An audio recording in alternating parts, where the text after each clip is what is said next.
Hey, welcome in, everybody. It is Wednesday night. Typically, tape review nights for all of you that haven't been paying attention. Although last week we had to do a special night just because Wednesday didn't work. But, normally we do it Wednesdays. And a new Or time. Tuesday. New time. Or Tuesday or Thursday or who knows, one of those three. Whatever that. That's why you got to have your notifications on. And then that one day we did the Friday night Hafeman Bros where we started at 7 and we didn't end till almost midnight. That was never again. Let's not do it ever again. That was a disaster. Hey, I figured out the Packers' problems. Oh, okay. What do you got? I realized that I had not shaved. Like the last time I had shaved was before the Packers had the 3-game losing streak. Oh, wow. So really? I shaved on whenever that was, Sunday. I don't know, whatever day it was. Thinking, hey, maybe they're playing like old guys because I look like an old guy. What do you think?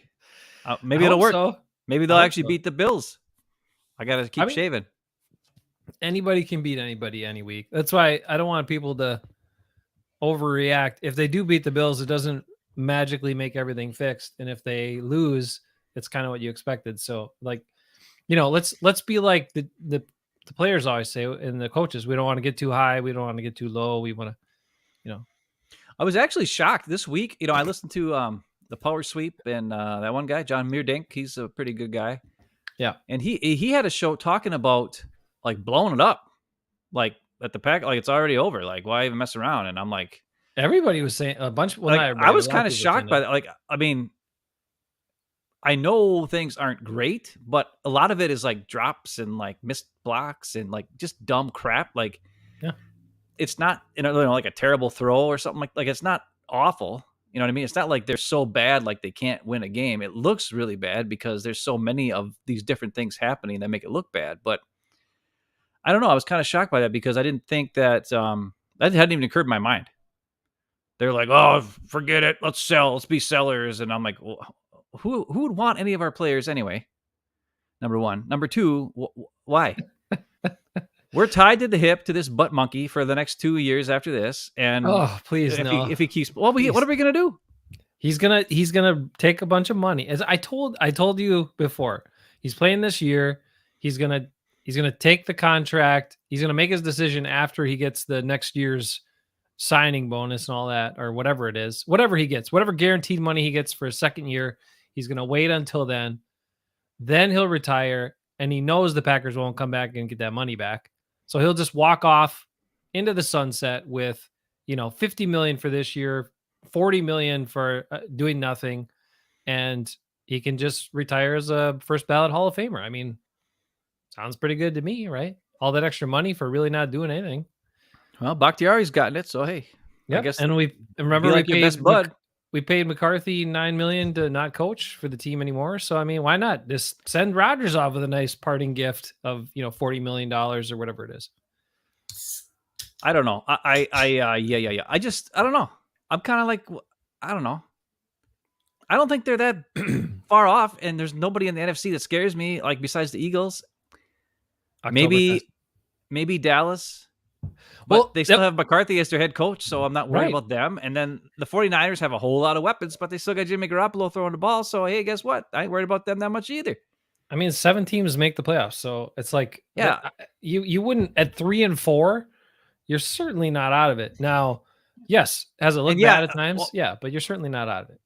I think they're looking at it as like, well, we're going to lose. So I think they're thinking that we're 3 and 5 already because we're playing the Bills and we're going to get wiped out. And so I get that thought. But I mean, you could still make the playoffs with 8 losses if you're 9-8, or if you're, you know what I mean? You could still do it, especially the way this year's going. Like these teams are all bunched up. And let's face it, the good news is our losses are to who? Well, the Vikings. That's bad. Yeah, that's. But like Washington, are they going to be in the playoff hunt? I don't think so. So that loss doesn't mean anything. We beat Tampa Bay, so if we get in a mixture with them somehow, we got the tiebreaker on them. I mean, I don't know. There's a lot of things could go right, and I didn't think I would be a positive on this.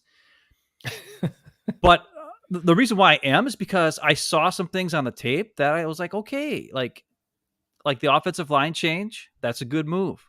I think that the next move though is to get Yash at left tackle and put Zach Tom at right tackle. That's Right. what needs to happen.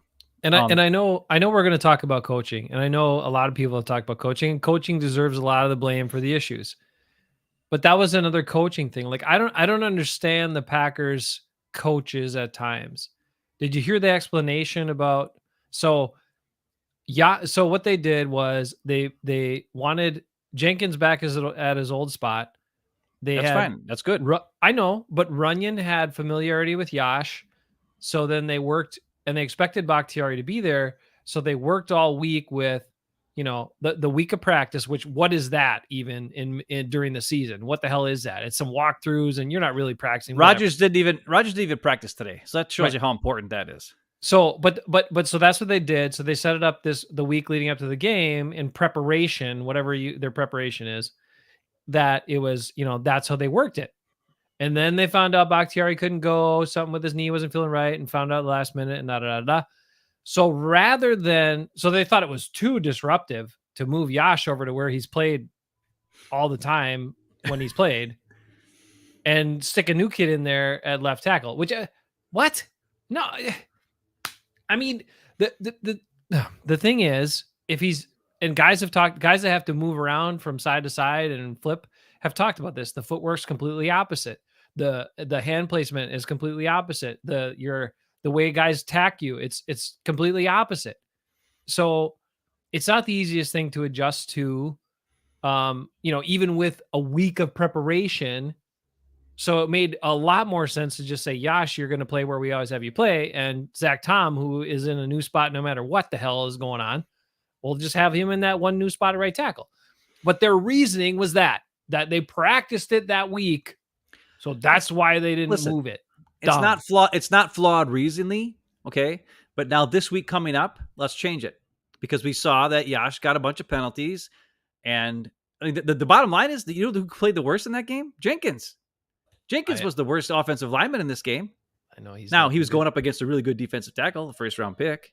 So it's not like but he got schooled left and right. Like he got beat by swim moves, by speed moves, by all kinds of stuff inside.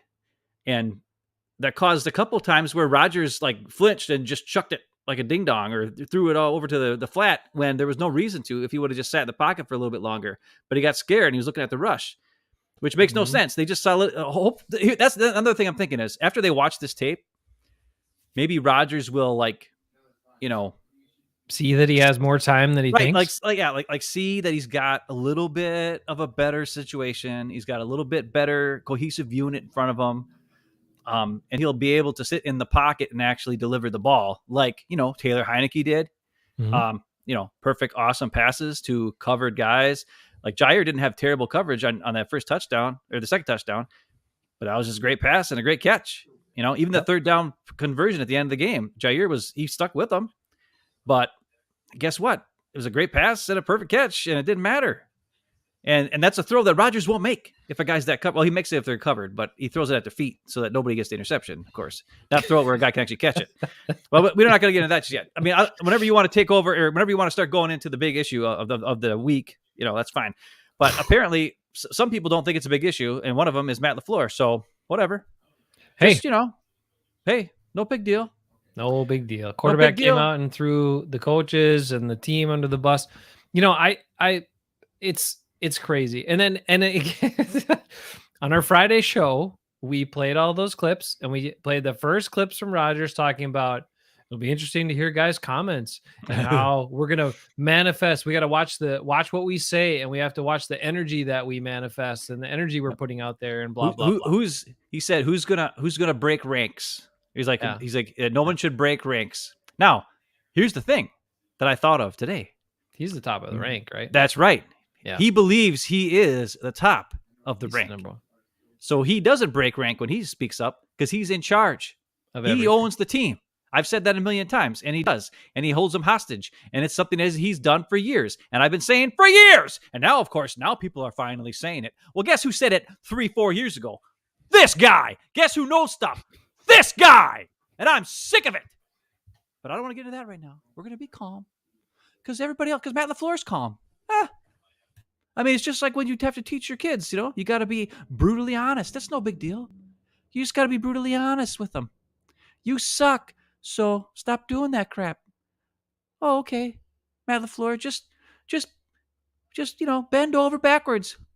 Let Aaron Rodgers lead, because you can't. We got our leader. Our leader is a terrible leader, and our coach is not a non-existent leader. Right. There's zero leadership where it needs to be on this team. And apparently, it's the biggest problem. Sorry. Apparently, Dallin Levitt got up in front of the team on Monday and was like, "What the crap, everybody?" Guy who's only barely been here. He's been there since August, and he's up there telling everybody how to to hold everybody accountable and taking the lead. Why does a guy who's been there for 3 months have to stand up and take the lead? A special teams guy, when you have an 18-year veteran at quarterback, he can't take the lead? He can't stand in front of people and tell them, hey, stop sucking. I suck, I'll stop. You guys stop sucking too. Let's round this up and get going. But he can't stand in front of the team and do that? No, he likes to do it in a microphone, when the team isn't in front of him. Yeah. Yeah. But he never listens. He never listens to anything. In his chill, calm way. Oh, he was laughing too. Laughing it up. Yeah. Laugh it up, fuzzball. That's what he was doing. He's laughing it up. Laugh it up. Laugh, tap, tap, tap-a-roo. I mean, laugh, laugh-a-roo. That's what he was doing. That's our leader? Dallin Levitt's apparently our leader. Remember we were asking who's the guy who's going to stand up and lead? Yeah. It's our fourth string safety / special teams guy who we signed in August. That's the leader of our team. Awesome. I thank you, Dallin Levitt, for at least standing up and being a leader, because at least we got one guy. Apparently, Rick Big Sackia is probably the other leader on the team, because Matt LaFleur's got no sack. Good thing we got a big sack, because LaFleur's got no sack. He's letting Rodgers grab his sack and rip it right off. Heads up, everybody. Parental advisory for this show. I don't know what I'm going to say. I have no idea what's going to come out of my mouth. So I'm just warning you now. No kids are involved. No kids should be watching this show. But Big Sackia and apparently Dallin Levitt are the leaders of the Packers, and they've only been there for less than 6 months or 7 months or whatever between the two of them. And our 18-year veteran, no leadership, and our coach, no sack. Period. Wow. I'll tell you. Am I wrong? Am I wrong by saying that? No. He's got no backbone. LaFleur's got no backbone. Yeah, you're right. I thought he almost had it last week, or whatever it was when Rodgers called him out with the simplify, and then he was like, I don't even know what that means. But then this week after the game, they asked him, what can we do to fix this? And he said, if I knew, I guess we would do it. He has no answers. So not only does he have no backbone, he has no sack, and he has no answers to how to fix it. What good are you then? Why are you the head coach if you have zero answers? I've been calling out Rodgers for 3 years. That hasn't helped. So maybe we got to call out the other guy. There's 2 guys in charge here. Oh, well, 3. Goody. We all, just like at the beginning of our picture of our show, right? Our thing says, who's really in charge here? We got Goody, LaFleur, and Rodgers. Apparently, it's none of them. It's Dallin Levitt. That's the guy who's actually in charge, apparently. Because the other guys have no backbone. Goody could have stood up to Rodgers in January and said, get out. I got Love. We're going with him. Goodbye. He didn't. And now they're going to pay for it. And LaFleur can't stand up against him because he's too afraid to lose the fans or I don't know what. Trust me, Rodgers has lost plenty of fans. He's even lost his guy, Chris Sims. Chris Sims has turned on him. Holy crap, Chris Sims, he was the biggest fan of Aaron Rodgers in the history of all time. And even he is turned on him now. That's something. So Rodgers better look out because there's been more and more and more people that are calling on Rodgers as the problem. And he had that nice once he came out with those comments about guys that aren't playing well, and I didn't get the exact quote, but I sent stuff on it, right? The guys that aren't playing well maybe should be sat down and get off the field and and all this stuff. I mean, he caught some flack on Twitter. But people let him have it on Twitter, which is pretty good, and he deserves it. He deserved it. They were like, hey, well, does that mean Jordan Love gets to play more then? Because you suck too, buddy. You're throwing to guys' feet and you're throwing to guys, outside shoulder when they're wide open, and you're making Aaron Jones do a turnaround pivot just to catch a ball, and you're making Amari Rodgers have to jump backwards to catch one and loop-de-loop, and which was the whole reason why we had 4th and 1. If he had thrown the ball well, he probably would have ran for the first down. And then we would have never had a 4th and 1 that was incomplete because Rodgers threw the ball just right as soon as he caught it, just threw it and read the defense and made his mind up before he even read the defense. Because if he would have read the defense, he would have saw that the corner jumped on that route and Sammy Watkins was wide butt open, going deep for a touchdown. 2011, Aaron Rodgers would have threw that deep touchdown. Matter of fact, he did it in the Super Bowl in 2010 to Jordy Nelson on 3rd down and 1. Remember in the Super Bowl? He took the shot. Old Aaron Rodgers would take the shot. Not old Aaron Rodgers, young Aaron Rodgers. Old Aaron Rodgers, this guy, he just wants to have his numbers look good. That's the other thing. Oh, God dang it! Right, the numbers. Apparently, did you look at the numbers? Well, not only his numbers, apparently Tom Clemens, Rodgers made a point to tell everybody that he got the best grade after this game. He's proud of the fact that he got his best grade from Tom Clemens after this game. So it's not his fault that they lost. Couldn't possibly be Rodgers' fault. It's everybody else's fault. The coaches, all the other guys that suck. Not him. He was good. He has the best grade. Well, I have some film to show. I don't know what Tom Clemens was looking at because this guy had a bad freaking place. Bad plays on key downs. And I would think that you'd grade a little bit higher on key downs. I don't know. Why do you think we went over 6 on 3rd down conversions? I don't know. What could it be? Oh, bad passes. Oh, dumb reads. Oh.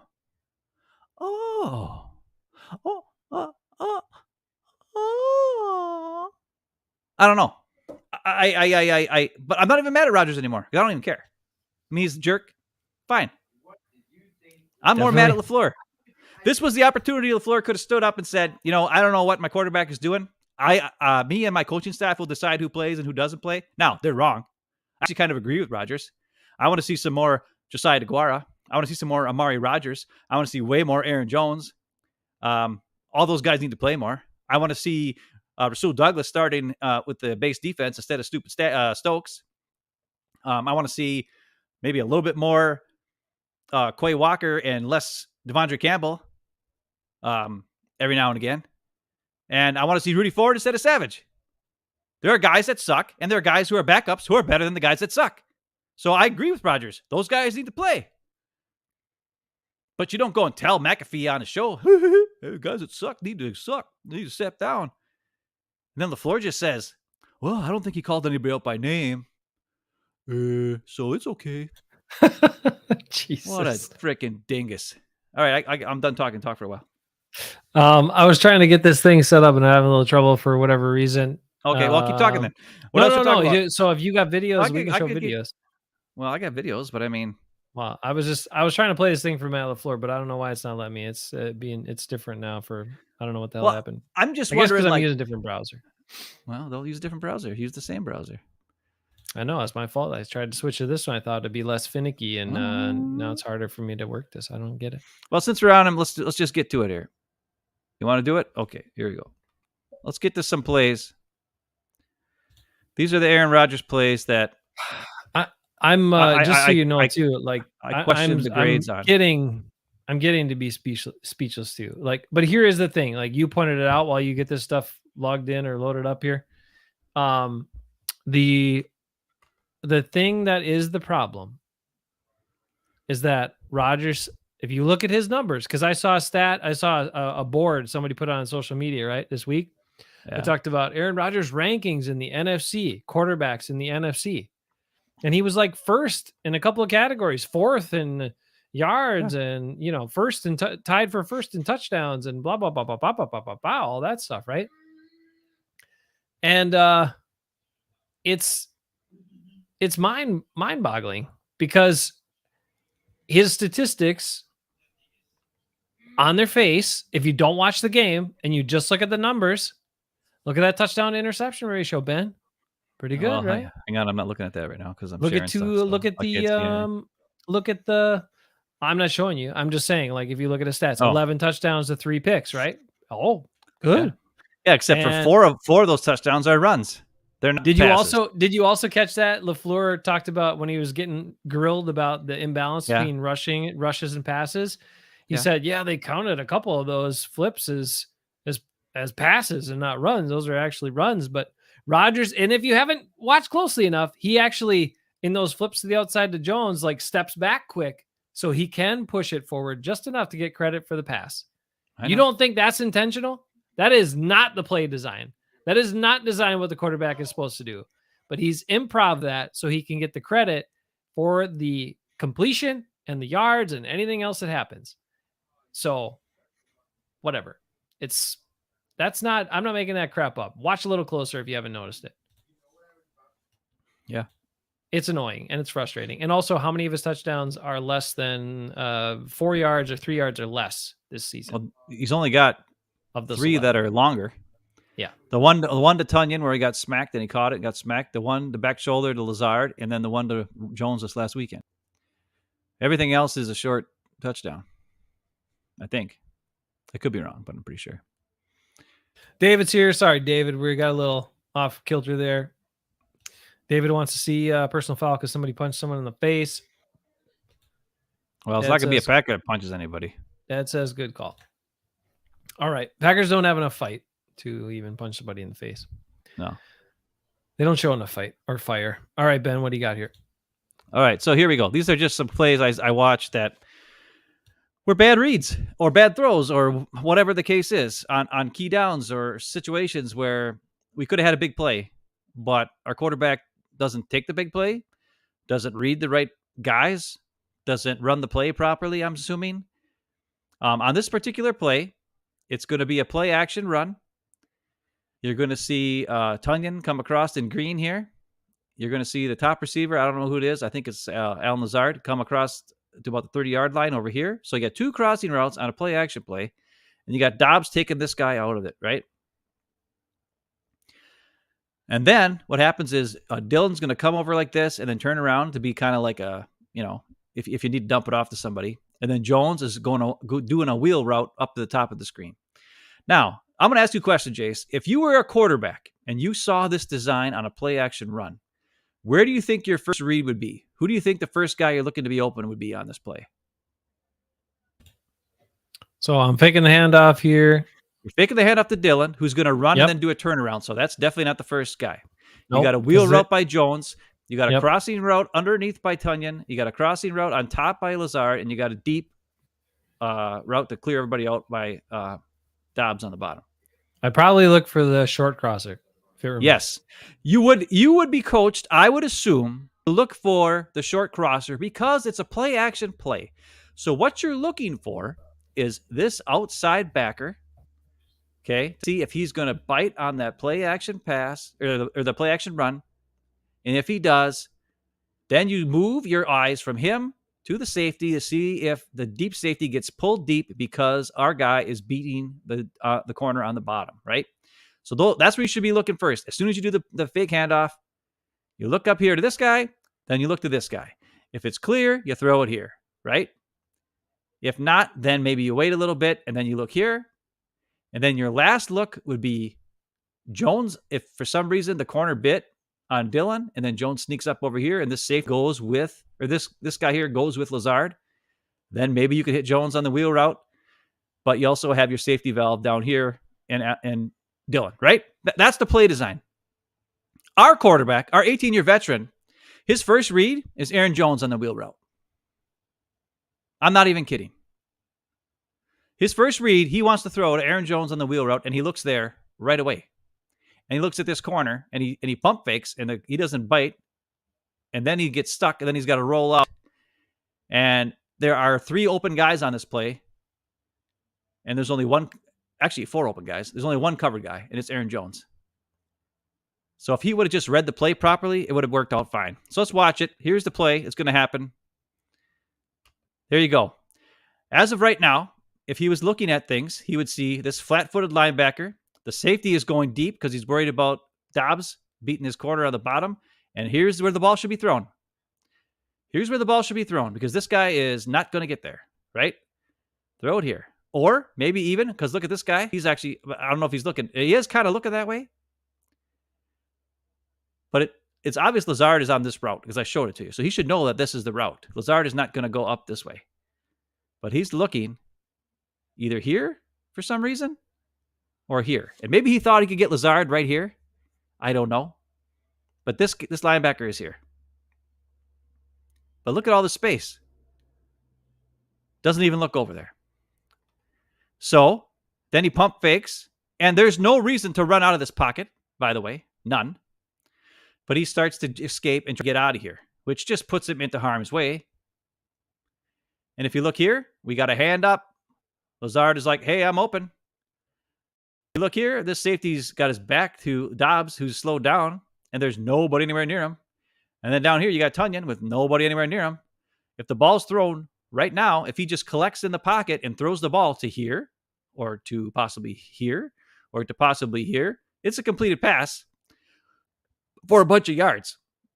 But instead, he tries to escape this pocket where there is zero pressure on him, and he runs into the pressure and then forces it to Tunyon on a bad throw where Tunyon has to come back to the ball to the inside of the field and almost drop it, and then immediately gets tackled. So you might say, oh, well, that's a great play. He falls on the ground, and then he gets tackled. How many guys were open on that play?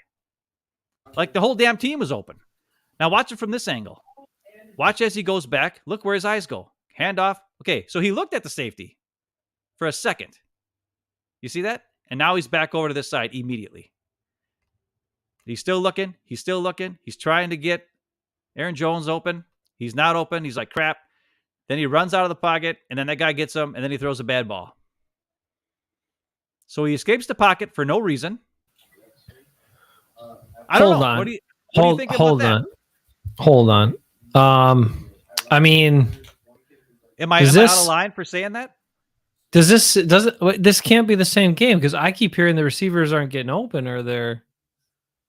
No. Now they're getting open, but they're dropping balls. It's always one thing. Either they never get open, or they're dropping balls, or it's always something. This game, it was they're dropping balls, Jace. It wasn't they weren't getting open. I'm sorry. I'm trying to keep up. I must be off a week. I might be off just a tick. Now this in there, but okay, yeah. Well, so here this play is on. I think it's first down or so, and it's like 1st and 20 or something insane. I don't remember what it was, and it's the most disturbing of all the video I saw because of what happened on the play. First of all, this play is an awesome play. Matt LaFleur came up with this. I'm sure of it. If you look here, we got Davis on the top of the screen. He's going to come down and pick up this safety or nickel back, okay? If you look here, this is, but don't worry about him. If you look down the bottom of the screen, this orange line, that's DeGuara. This is one of the few plays he actually got in the game. He's going to come in motion, and when he comes in motion, he's going to come out and take and block this corner. And as past Lazard is going to sneak behind him looking for the pass. So you've got this guy blocked here, this blocked by DeGuara, and a safety who's cheating inside, and look at all the stuff that's going on over here. And it's also a RPO, by the way. So this guy's biting on it. This guy's biting on it. So that means you could possibly have on this play Allen Lazard with the ball with 2 tight ends blocking for him. A lot better than somebody with 2 wide receivers blocking for him. And not only that, 2 tight ends blocking a corner and a nickel back. That's pretty good odds to get at least 10 yards, if not more, right? And if you look at this play down here, all you have is Dobbs and DeGuara, who's going to move in motion. So if you're running to this side, you have this guy. So all you have is your 5 offensive linemen and a wide receiver. So you really only have 5 offensive linemen. You don't have help from a tight end blocking. And you've got 1, 2, 3, 4, 5, 6 guys in the box, possibly 7, but he's going to get blocked over here. And a corner on the outside who's probably going to look out for the wide receiver. But that's it. But both of these guys, one of these 2 is going to have Aaron Jones. So they're going to be looking for that. And on this play, Aaron Rodgers hands it off to Aaron Jones into this mess. Even though pre-snap, he's seen 2 guys, 3 guys on the top triangle up here with 1 receiver and 2 blockers eventually because DeGuara is going to get over there. And on the bottom half, you've got 1 wide receiver who's not very strong and 8 defenders on this side of the field. But he thinks Aaron Jones is going to run with only 1 little wide receiver blocker. When up here you have numbers and you have better blockers for a really nice screenplay developed by Matt LaFleur. but Aaron Rodgers is going to hand it to Aaron Jones. And this is the play where Aaron Jones got spun around 3 times. The offensive line got their butts kicked. Oh, this was the one where Rodgers got ran over too? Rodgers got ran over. And yeah, that was fun. He didn't get run over that bad. He just fell like an old man. So he actually didn't get run over. When you watch from this angle, you're going to see. So anyways, it was kind of fun. Don't watch all this stuff. I want you to watch what happens on the top of the screen. So watch Davis, watch DeGuara come in motion, watch Lazard looking for the ball, and watch how awesome this would have been and how many yards they would have had on this play if Rodgers would have just done the smart thing.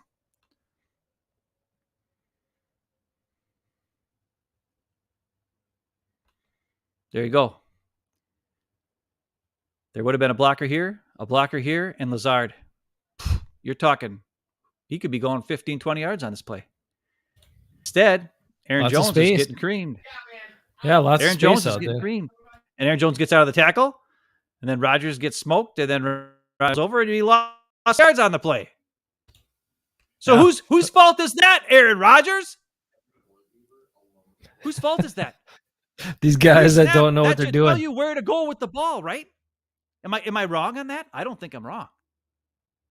That was a nice play. He always reads so much pre-snap. He prides himself in the pre-snap, man. I've seen him throw freaking RPOs on plays where Aaron Jones would have had 25 yards running. That play, he doesn't throw it.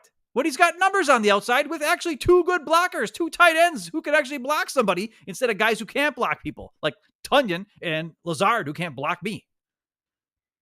And there you go. Whose fault is that play? Why did Aaron Jones lose 6 yards on a running play? Aaron Rodgers. That's the reason why.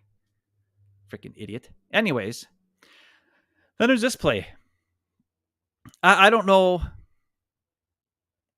This is a kind of a cool play too. I actually like this one too. This has got to be on the floor. So you got a streak, of course, on top, which they like to do just to clear out stuff. You got a tight end who's going to come out like this in the middle of the field and turn around. You got another tight end who's going to come, block, sneak out, and turn around. So you got 2 guys ready if Rodgers can, if it's a zone play, right? If it's man, you got this crossing route going across the middle, right? And then Aaron Jones is going to sneak out of the back. All he has to do is watch this inside linebacker. If the inside linebacker plays man against the tight end, this crosser is open. Even if he goes back into zone, the crosser is open, and he's going to be wide open.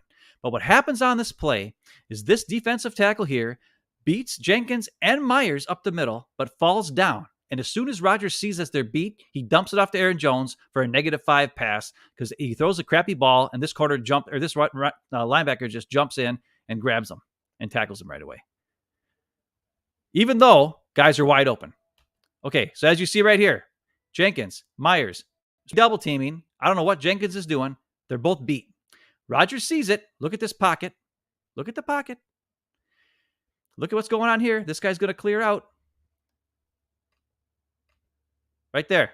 He's already off. Let's take a look. Look at Dobbs. Look at the flat-footed linebacker here. Look at the clear out by the top receiver. This is a completed pass for possibly 5 to 10 yards. No problem. But because Jenkins gets beat, Rodgers saw it, even though he's got plenty of time to keep looking to see, waiting for the play to develop. He dumps it to Aaron Jones like a dumbass, and Jones gets tackled for a 5-6 on a passing play. Jesus. So now did I not just show you 2 plays where Aaron Jones got screwed on yardage by Aaron Rodgers? 2. Oh, but Ben, you can pick out these plays, right? Aren't you just picking out the... I am picking them out because they're plays that caused us to have negative... All we hear is, we were in bad long down and distance. Well, you're in long down and distance because the dumb quarterback can't read the freaking defense. Hello? Or because he won't sit in the pocket and wait for a second. He sees this in front of him. He sees these 2 guys. What is Myers looking at? Super jumpy. He has been really jumpy. And I get it. The offensive line is bad. I get it. But you're Aaron Rodgers. Aren't you known for getting out of stuff and all this other crap? And look, but he sees this guy come down and he freaks out. Look at him. Just watch him. Watch him freak out and he dumps it off. He's like, oh shit, I'm a big baby. And now you're screwed. You didn't look to see that the linebacker was waiting. He just dumped it off like a dumbass. And then we lost a bunch of yards on the play. I don't even know what this is, but I'm sure it's dumb. Oh, this is when he throws it behind Allen Lazard and they get a penalty. I mean, it's way behind him. It hits the guy in the back. Like, I don't even know what that is. I just put it on here because it's a stupid-ass throw. All right, okay, parental advisory. Anyways, Now this play, this is probably, I don't know what this is. This is Hold streaks on. on the Before side again. I'll bring it back. Okay, yeah, Hang go on, ahead. hang You on. should talk. You should talk. You should talk. I just want to give a little context here. Now, Yeah. Aaron Rodgers talked about guys that are making, all these mistakes Yeah. and they should be benched or Yep. they should be, maybe we got to give some other guys a chance to play maybe. And then he's talking like it might be 20% of the time. And I mean, when you have 47 plays and how many bad plays of him are you going to show? Is that more than 20% of the plays?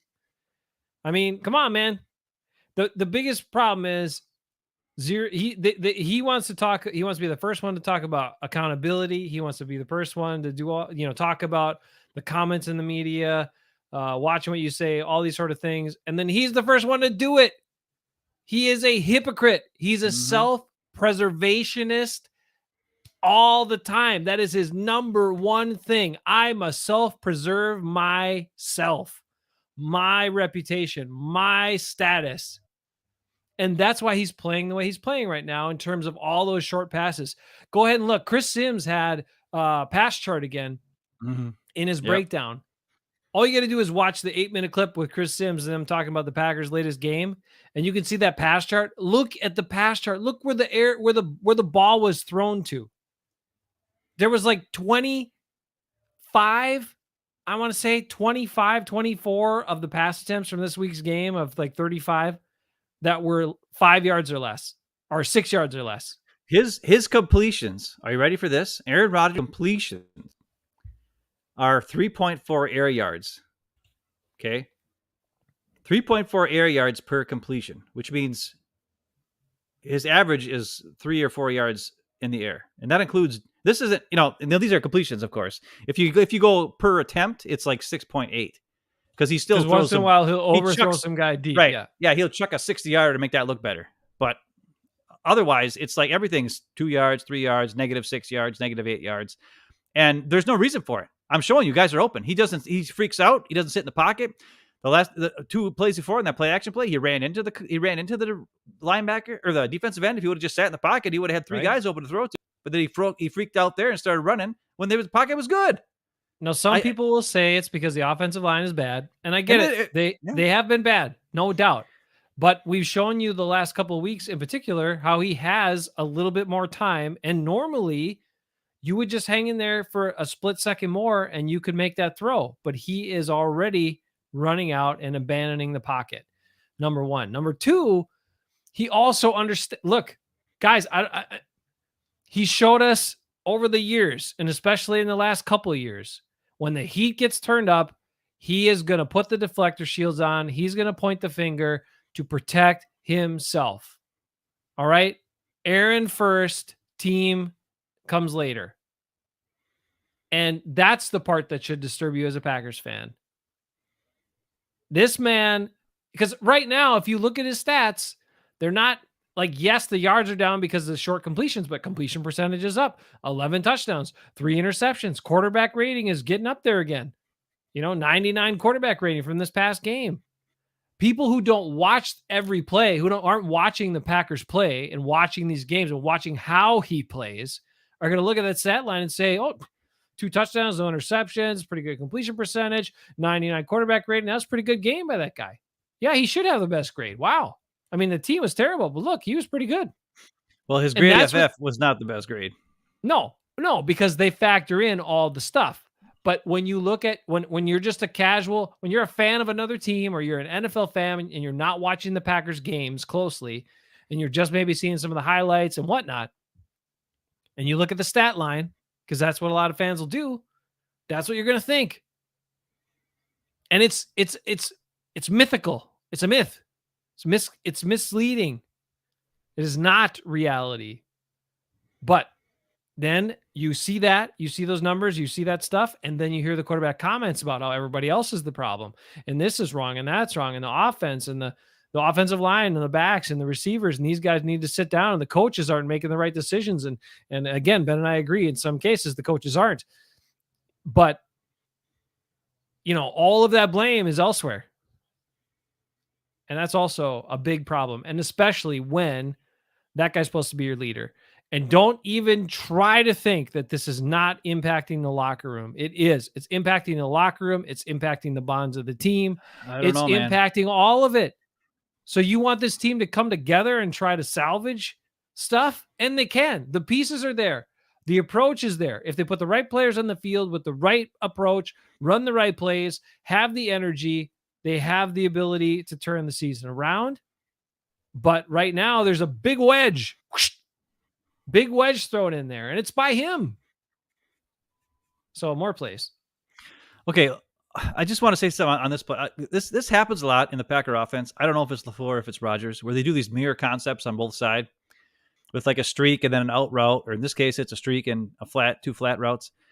I don't understand it because it's not really helping much. Like on this particular case, what I would have liked to see, I don't know if can you see my cursor here? On this particular play, I would love to see. Yep, we see it. Okay, I would love to either see like Tunyon. Well, actually, on this play, because you have, I think this is Alan Lazard. Alan Lazard on this crossing route, and Aaron Jones goes in motion to line up at like a tight end, kind of. I would love to see Aaron Jones do like a one of those routes where he starts to the outside and then cuts back all the way across the field this way, which gives Lazard the option. Gives Lazard that chance. He goes across here first. Jones would sneak out from underneath here. And then with Tunyon going out, whoever is like this linebacker, if it's man, for instance, this linebacker would have to follow Tunyon to the flat. This guy would get stuck following Lazard around the corner. And then Jones would be covered by either this nickel or this linebacker. And then he'd be open right here because this guy is clearing it out on the bottom, right? Or if it's zone, it also clears out the zone because you've got this guy coming out of here. And then he should let him go. But then your linebackers are looking at what's going on behind them, and they're going to either be tricked by Aaron Jones coming in front of them, and then Lazard would be open here in the zone, or they'll be follow Lazard, and then Jones will be open here. But they do these stupid mirror concepts where this guy just here and does nothing, this guy sits here and does absolutely nothing, and then it's a 2-yard pass, and then these guys sit and watch him and wait, and then as soon as the ball gets thrown there, then they run over there and tackle him right away, and it's dumb. On this particular play, this is the one where Rodgers has a clean pocket, and he just chucks it up to Sammy Watkins and overthrows him by 20 yards. Now, you might say Sammy Watkins wasn't running hard. Possibly. It could be that he's just slow and old. But you're going to watch here, if he would just not do that, Lazard is going to get open right here if he just sits in the pocket. And the pocket's good. But he decides to just chuck it. Just chuck it. Just chuck it. Woo-hoo! Look at that. He's already chucking it. Now, you got coverage here. Sammy Watkins is not open, and I don't see him getting open. He didn't even look to see. All he saw was that the safety went down, and this safety is here. So he's like, oh, cool, I'm chucking it, right? He's like, I'm taking a shot. I'm taking a shot. What the hey? Except look right here. Robert Tunyon, wide ass open. If you're going to do something, and then also Lazard's going to come through around here. Now, this guy's going to come and take him out, so Lazard might not be open. But Tunyon would be okay in the flat. So we saw earlier how he chucks it in the flat for no reason because he got spooked by the pressure, and then Jones gets creamed for a -5 yards.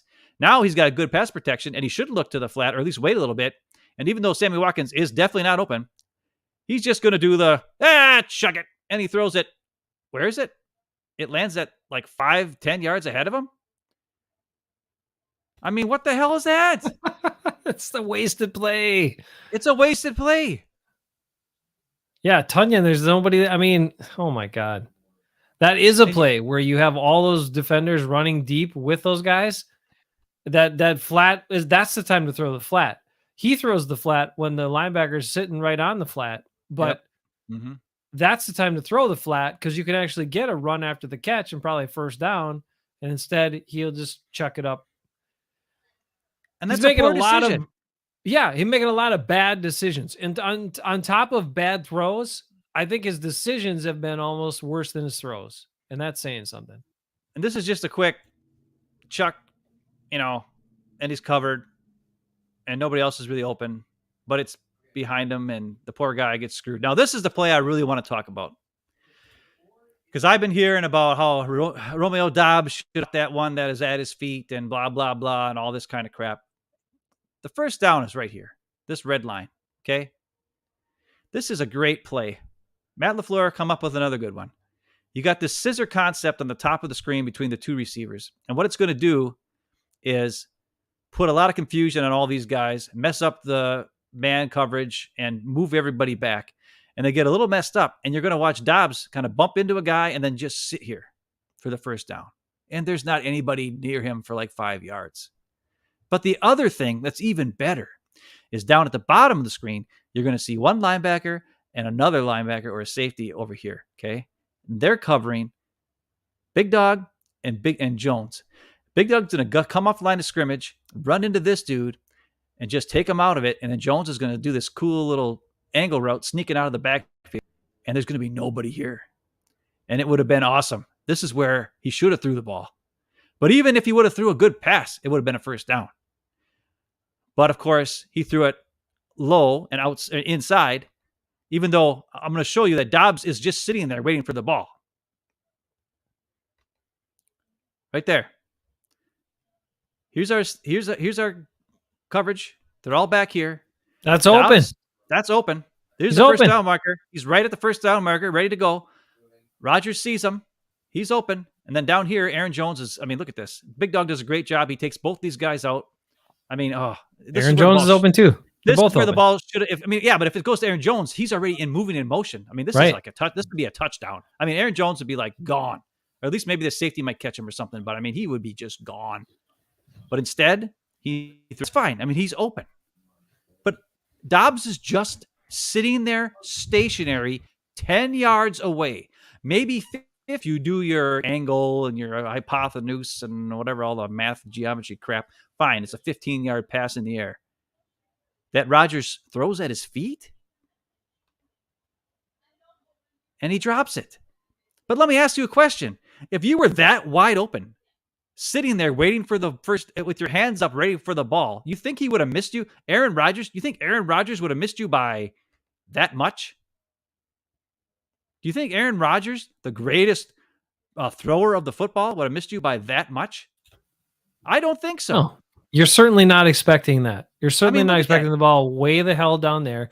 And this is the other thing. Now, Rodgers throws a lot of balls where guys got to go to the ground to catch them. And I understand in some cases that's protecting guys. In this case, it's really not. But I also understand in some cases that's protecting guys. But as a receiver, as a football player, do you want to have to dive on the ground a bunch of times in a game and put that extra, beating on your body? And then after you catch it, you can't do a damn thing with the ball, even if you do catch it. So why does that happen so many times? It happens so often. It's because he wants to throw to be low, so there is a less chance of interception, right? Or he's just really bad at throwing. I can't assume when we hear all the time that he can put the ball exactly where he wants, and he always knows where he wants to put it. When they ask him after the game if he had any throws, he only talks about a couple throws might have been just a touch off or a tick off, or maybe a couple throws he would like to have back, but most of them are right where he wanted them. He'll say that. So if he says this is where he wants to throw the ball all the time, there's no way that. Why is that? Why? That's why I showed that play. That was a stationary target less than 15 yards away, and he couldn't even hit him in the numbers. He couldn't even hit him in the balls. He couldn't even hit him in the kneecap. He hit him outside to the front, in front of his feet. He's just off. He's just inaccurate, people. It's not that the guys are running wrong routes and he's just trying to save them. Blah, blah, blah. That was a wide open player, stationary, easy pass that he fucked up. Period. Parental advisory and warning. Anyways, on to this play. Wow. Hold on. Zero says, so we paid A-Rod $200 million for his past achievements. Pretty much. Yeah, pretty much. He got what he wanted. Let me check one thing here, Ben. I'm going to see if I can show. I'm going to see if I can show.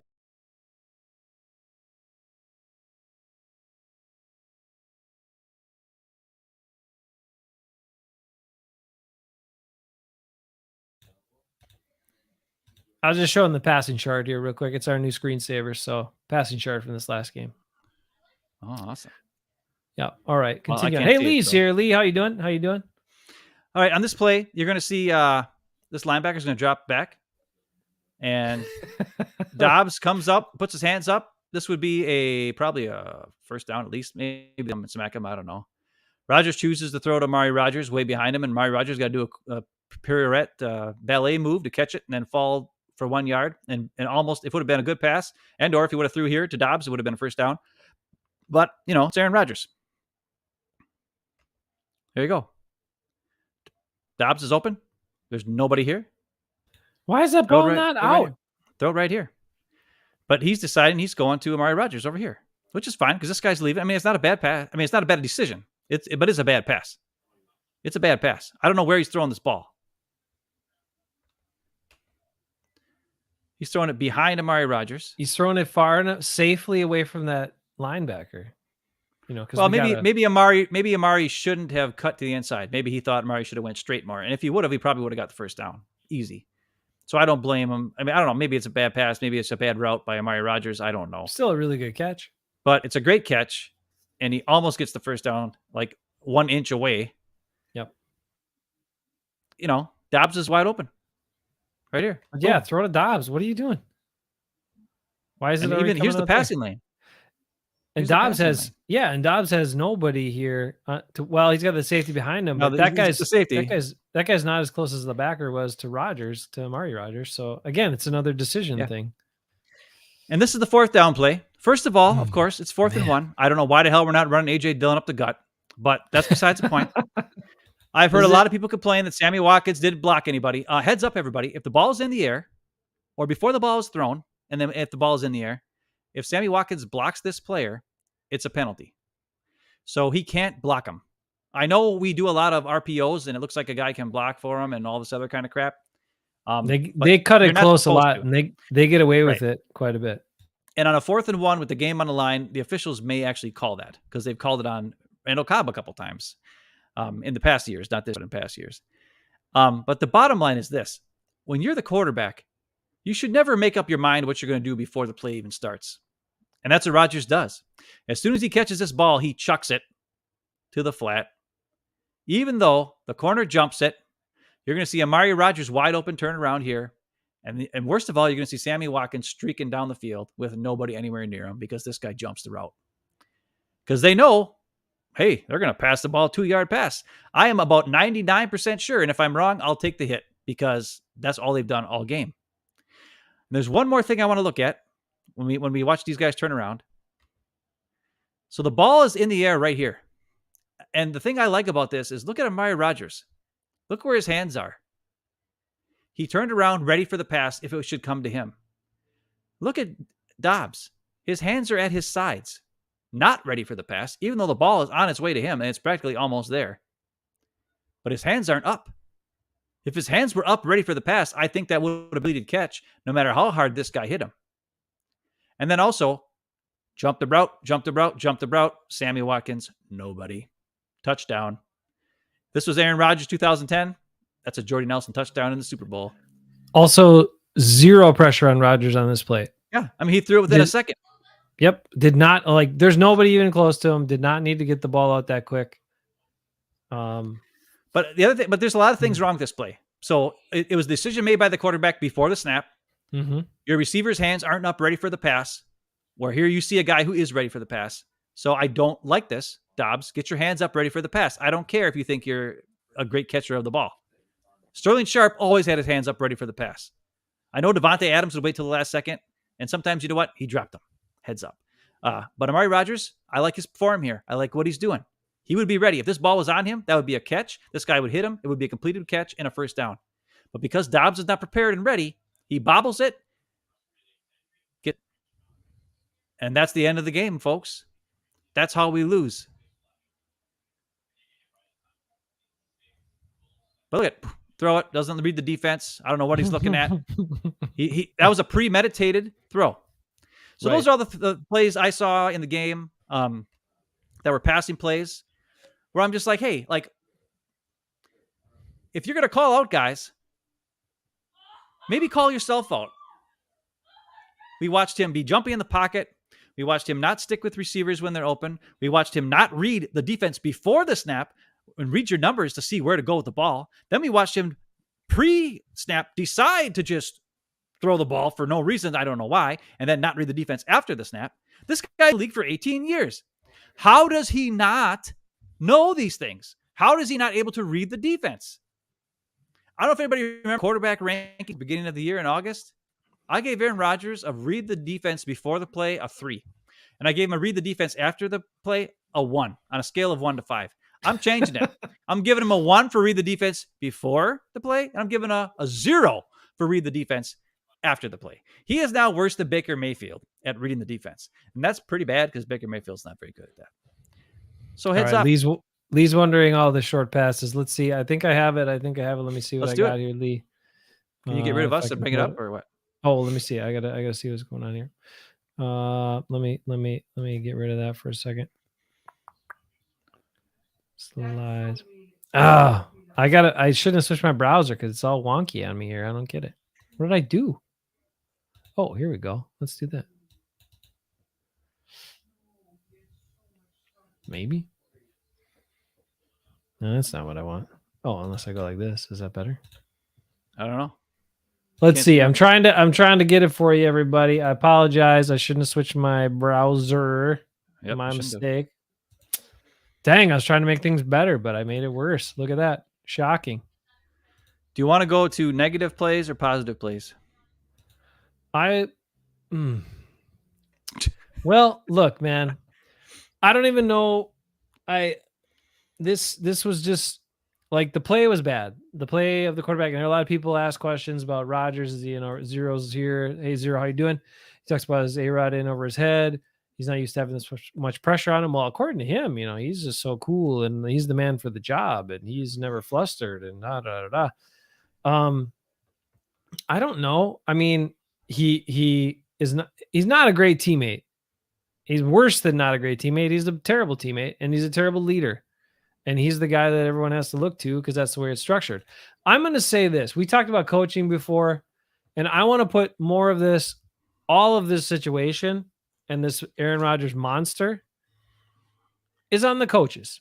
It's the organization, but it's the coaches. Now, if you recall during the whole Mike McCarthy thing and the Tyler Dunn article and all this sort of stuff, and a lot of people thought that was all hogwash and all this sort of stuff.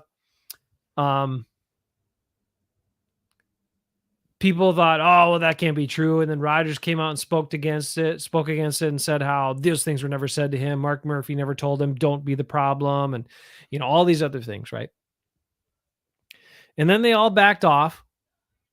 And then they had the 2019 season and they played well and they had a great season, big turnaround, lots of excitement. Aaron Jones had a monster year, but Aaron Rodgers was a game manager, right? Glorified game manager who made some plays once in a while. Numbers weren't all that flashy. He wasn't even close to being the MVP conversation on a really good team. Mm-hmm. So he couldn't handle being the second best Aaron on the team, even though he has been for 3-4 years now. Then they draft Jordan Love, and then he gets really mad, and then he gets. Says, we got to change some stuff after this first season to do more stuff I want to do. He slings the ball around as an MVP type season, wins the MVP.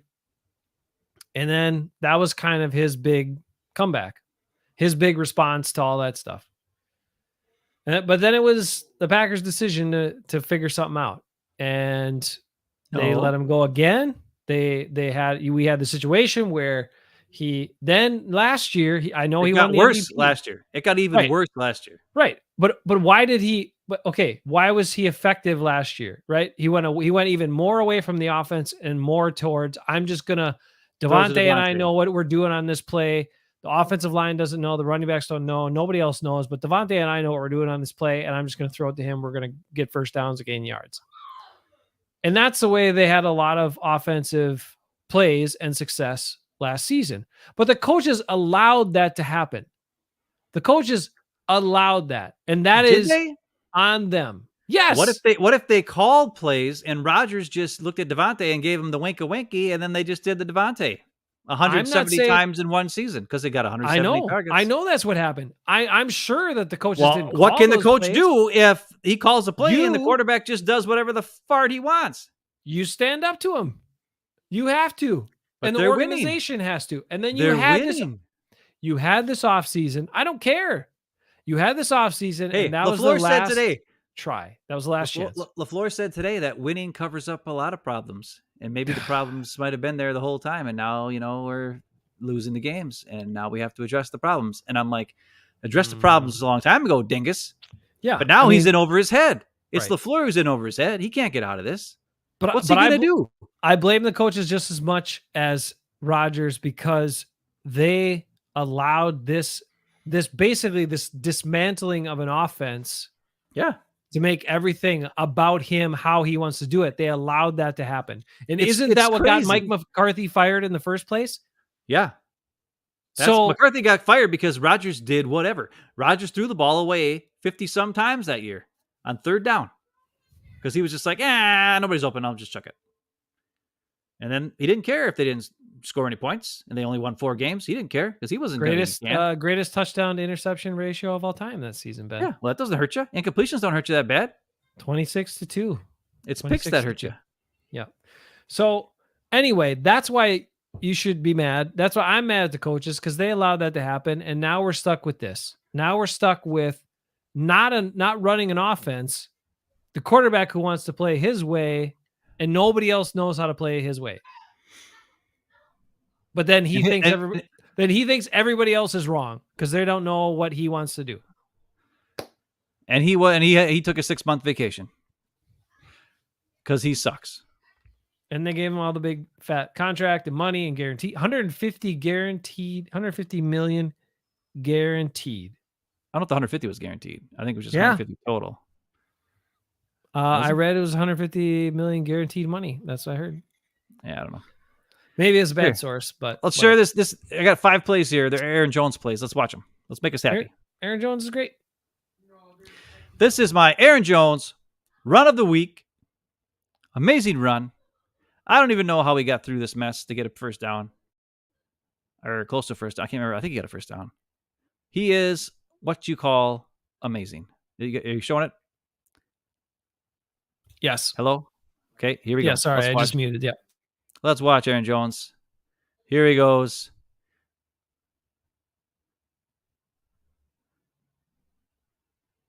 God, dang it, that guy's awesome. He's such a squirmy little wormy kind of guy. How does he do it? Squiggly squirm. Slippery, they call him. Slippery. Look at that. This is what he's seeing in front of him. 1, 2, another guy over here. This guy grabbing his back. Somehow he gets through all these guys and gets 6, 7 more yards. And even cut on the right foot this time, which he never does. And then he just goes, woo. That's slow motion, by the way. Choo, there he goes. Smack. Gets hit. Bounces off. Oh, my God. The man is amazing. Now, here's another problem we're going to talk about here. This is a design swing out to Aaron Jones. And what do we have? We have Allen Lazard over here. Since this is a design Aaron Jones, he should pick up this linebacker. You got Big Bob Tunyon over here. And you got, I don't know if this is, this might be Dobbs or Amari Rodgers, one of the two. And they're supposed to, I guess, double team this guy. Neither of them get this guy. And Lazard doesn't block this linebacker. So what do you think happens? But what do you think would happen if we got this linebacker and we double team this guy and Aaron Jones just has to catch it and beat this one dude? Even though, look, they started like way back to 20. This was like a 1st and 15 after a penalty.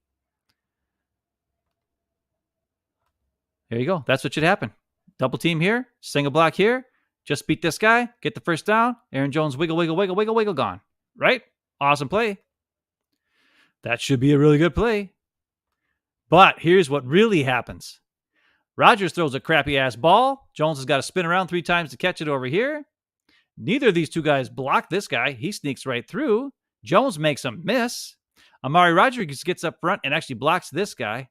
Robert Tunyon blocks nobody.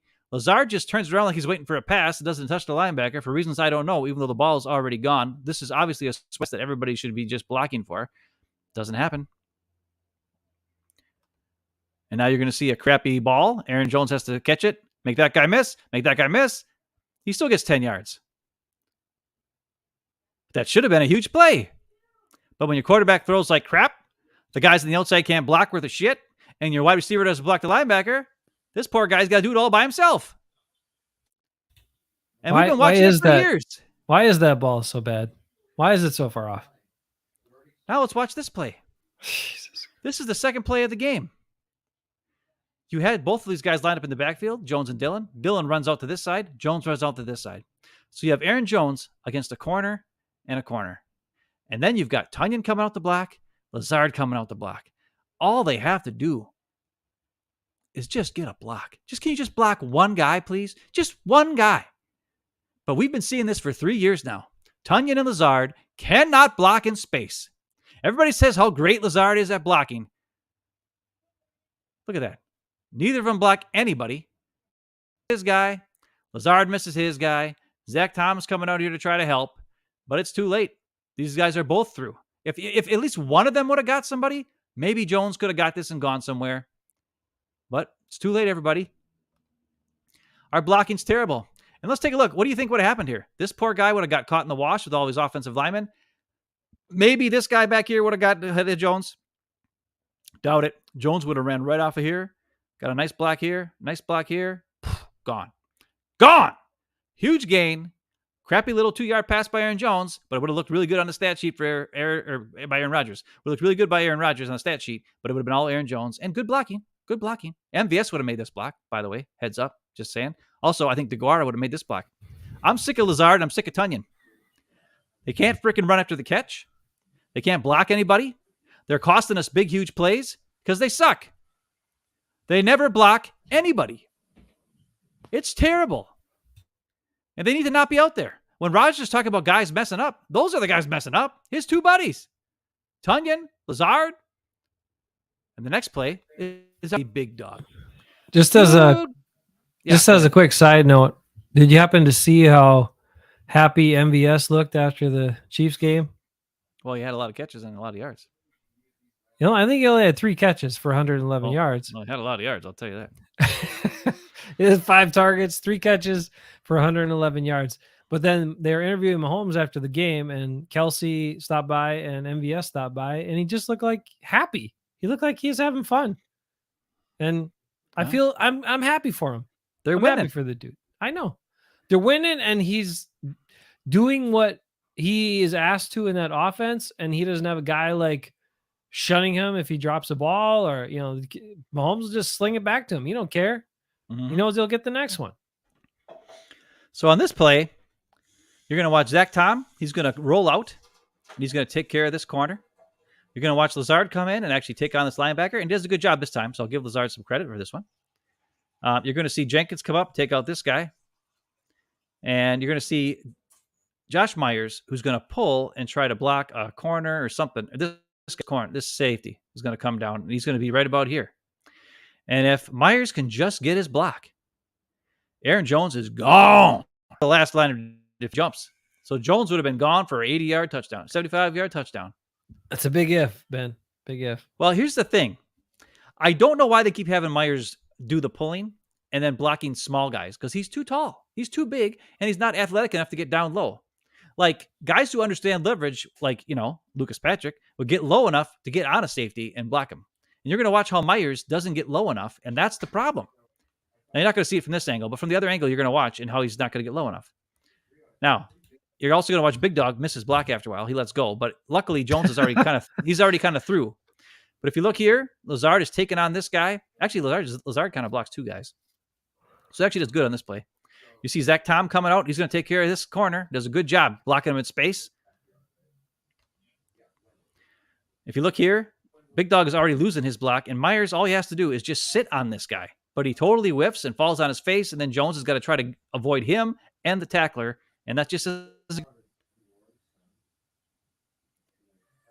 and it's the guy who tackled him was Big Dog's guy, who of course didn't sustain his block, which he never does. So when you watch from this angle, you're going to see here's Big Dog already getting the stiff arm. He's already beat. Myers can't get low enough to get on this guy, so Jones has got to try to avoid him. If he would have just got on him, Jones would have probably squirted through this arm tackle and would have been gone. But because he couldn't get past this big fat idiot who can't get down low enough to block, and because Big Dog can't sustain a block for more than 2 seconds, Jones gets tackled right in the hole. This guy's trying to grab him in the nuts, and there you go. And that's the end of that. And Jones still falls forward for 6-7 yards. But that would have been a touchdown. That would have been a huge play. It would have been awesome. And this is the play of the day. This is the play of the day. Aaron Jones with the amazing catch. Amazing catch. And Aaron Rodgers, who pulled out of Zadarius Smith. He got to have one good throw or 2 good plays a game. So he channeled his inner Zadarius Smith and made 2 good plays a game. There's his one good play for Aaron Jones with a great catch. That's all Aaron Jones, everybody. That's all Aaron Jones. That's a catch a lot of receivers don't make. So you're expecting your running back to make that play, which is pretty remarkable. And he was awesome. And it's interesting because, because on the call during the game, the announcer was like going crazy about the catch. And then it was like, oh yeah, I guess it was a pretty good throw by Aaron Rodgers too. But it was a way better catch. Way better catch. It's wild with Aaron Jones because he is so productive when he gets the ball and is used right. I mean, and he doesn't even need that good of blocking most of the time. Well, I just showed you. Yeah, right, and then they still just use him. What was that? 3 plays there, right? 3 plays where if they would have just got one block right out of the 3 or the 2 or the whatever, right? It would have been huge. There would have been huge plays for Aaron Jones. Because, this year we have the big Aaron Jones, pick-me-up play. Remember last year we'd have every other game we'd have the big 45-yard run or the 50-yard run that would just kind of pick everybody up again. Yep. And it's these guys are missing their blocks or they're not sustaining the blocks or they're just, I don't know what they're doing. Okay, I'm sorry to interrupt you, but it's just, they're so close though. And you heard guys talk about it this week. They're so close to having a big game. Sammy Watkins said that today. He's like, yeah, if a guy sustains his block, we would have had a huge freaking runs for Aaron Jones today. He's like, man, what are we doing? They asked him about that today during his press conference. He had him and I didn't watch the Jared Reed press conference, but I watched the Sammy Watkins. I want to see what he said about what Aaron Rodgers says. And he was like, yeah, well, I agree with him because if you suck, then I don't want to be in the field either if I suck. And that's pretty much what he said. But well, you got to agree with him. He's the one that throws the ball. So if you don't agree with him, you ain't getting it. Ask Juwan Winfrey. So Zero's got a bunch of questions here about receivers, and then I want to go into one quick thing because that last play you showed led to something else, which is also a concern on top of all the other concerns. But let's talk about this. Zero brings up looking forward to seeing KJ Hamlin and Jerry Jeudy in green and gold. Lee says DJ Moore would be better. Then Zero says Claypool, too immature. I don't know.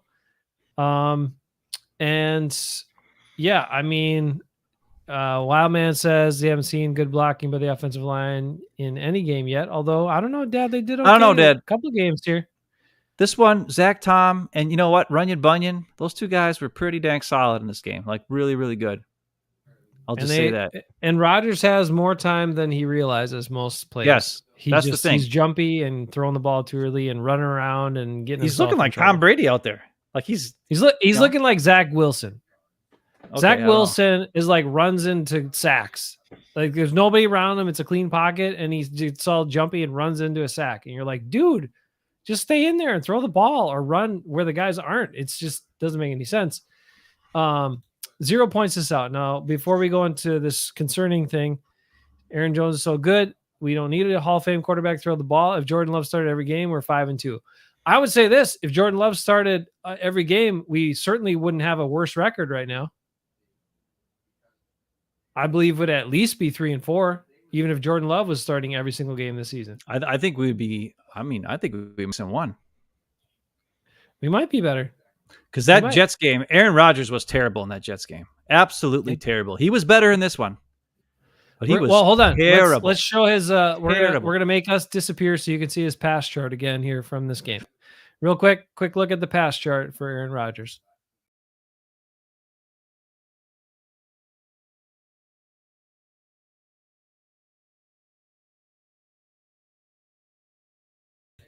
Okay. Did you count all of the passes that were less than 10 yards? Almost everyone, No, by the way. I just counted the ones that were at the blue line and behind it. 12. Now, some of those are actually Aaron Jones runs.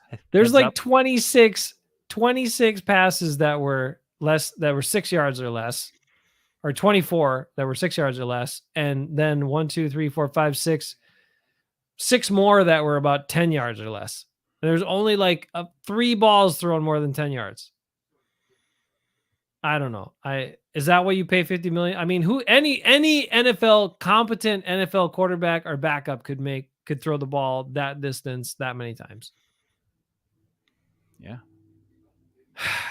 I don't know. mean, But they we're paying certainly we're they paying a certainly lot. could they could certainly throw to a guy on third down who's wide open, less than 15 yards away in a stationary position. I wouldn't be throwing at his feet. I can tell you that. It's I it's can the tell you money, it's that. the lack of leadership.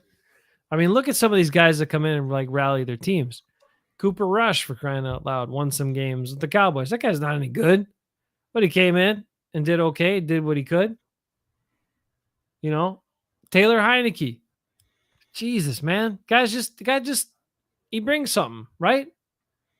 He brings something. And he's a gamer. He plays hard. He's got some confidence going, but he'll do what needs to be done to win, not worrying about, oh my gosh, if this happens or the guy doesn't catch it clean, this could be a pick. No, I'm going to make the plays or try to make the plays to win. And that's the bottom line. Aaron Rodgers is no longer trying to make the plays to win. He's trying to make the safe plays that protect him. Either protect him from taking a hit or protect him from throwing an interception and his precious interception to touchdown ratio, or touchdown to interception ratio. Lee, you know how I feel about Gardner, baby. I would move heaven and earth to get Gardner Minshew on this team. But why would the Eagles ever trade him? Because they know, no, we're not going to trade him to the Packers so that the Packers actually be good. They can keep their diva baby. We'll keep an awesome backup who's probably too good to be a backup, but that's fine. And no, they'll never trade him. Yeah, Heineke has heart. It's true. I bet you his contract's up after this year. Hopefully Rodgers retires. We can sign Heineke. I'd take him. I'd take him too, man.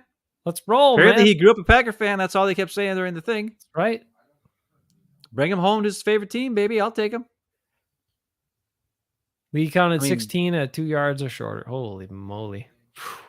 That's not good, Lee. Nobody wants that. That's a lot. You're paying a lot per air yard there. You're paying a lot per air yard. Just like you're paying a lot of the Bakhtiari per snap here. Yeah. Oh my I think we should pivot. Let's pivot to... There's so much money. Let's pivot to the defense. Okay.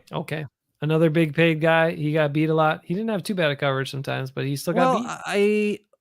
Let's talk a little about the defense. What I saw was, you know what? We had some blitzes. The problem is we blitzed our 2 best tacklers. That's a problem. And that's why we gave up those big, huge runs a lot of the time, because we blitzed Rasul Douglas and Quay Walker a lot. And those 2 guys actually usually tackle dudes when they get their hands on them. And when we blitz those 2 guys, that leaves Devondre Campbell, who has had some problems tackling, Amos, Savage, Stokes, and Jair as our backup guys who can tackle when you blitz the other 2 guys. That's not good. That's not good. Now, Quay Walker's getting some pressure. I'll give him that. He's fast. Rasul, not getting pressure. Now, they blitzed him on a lot of running plays.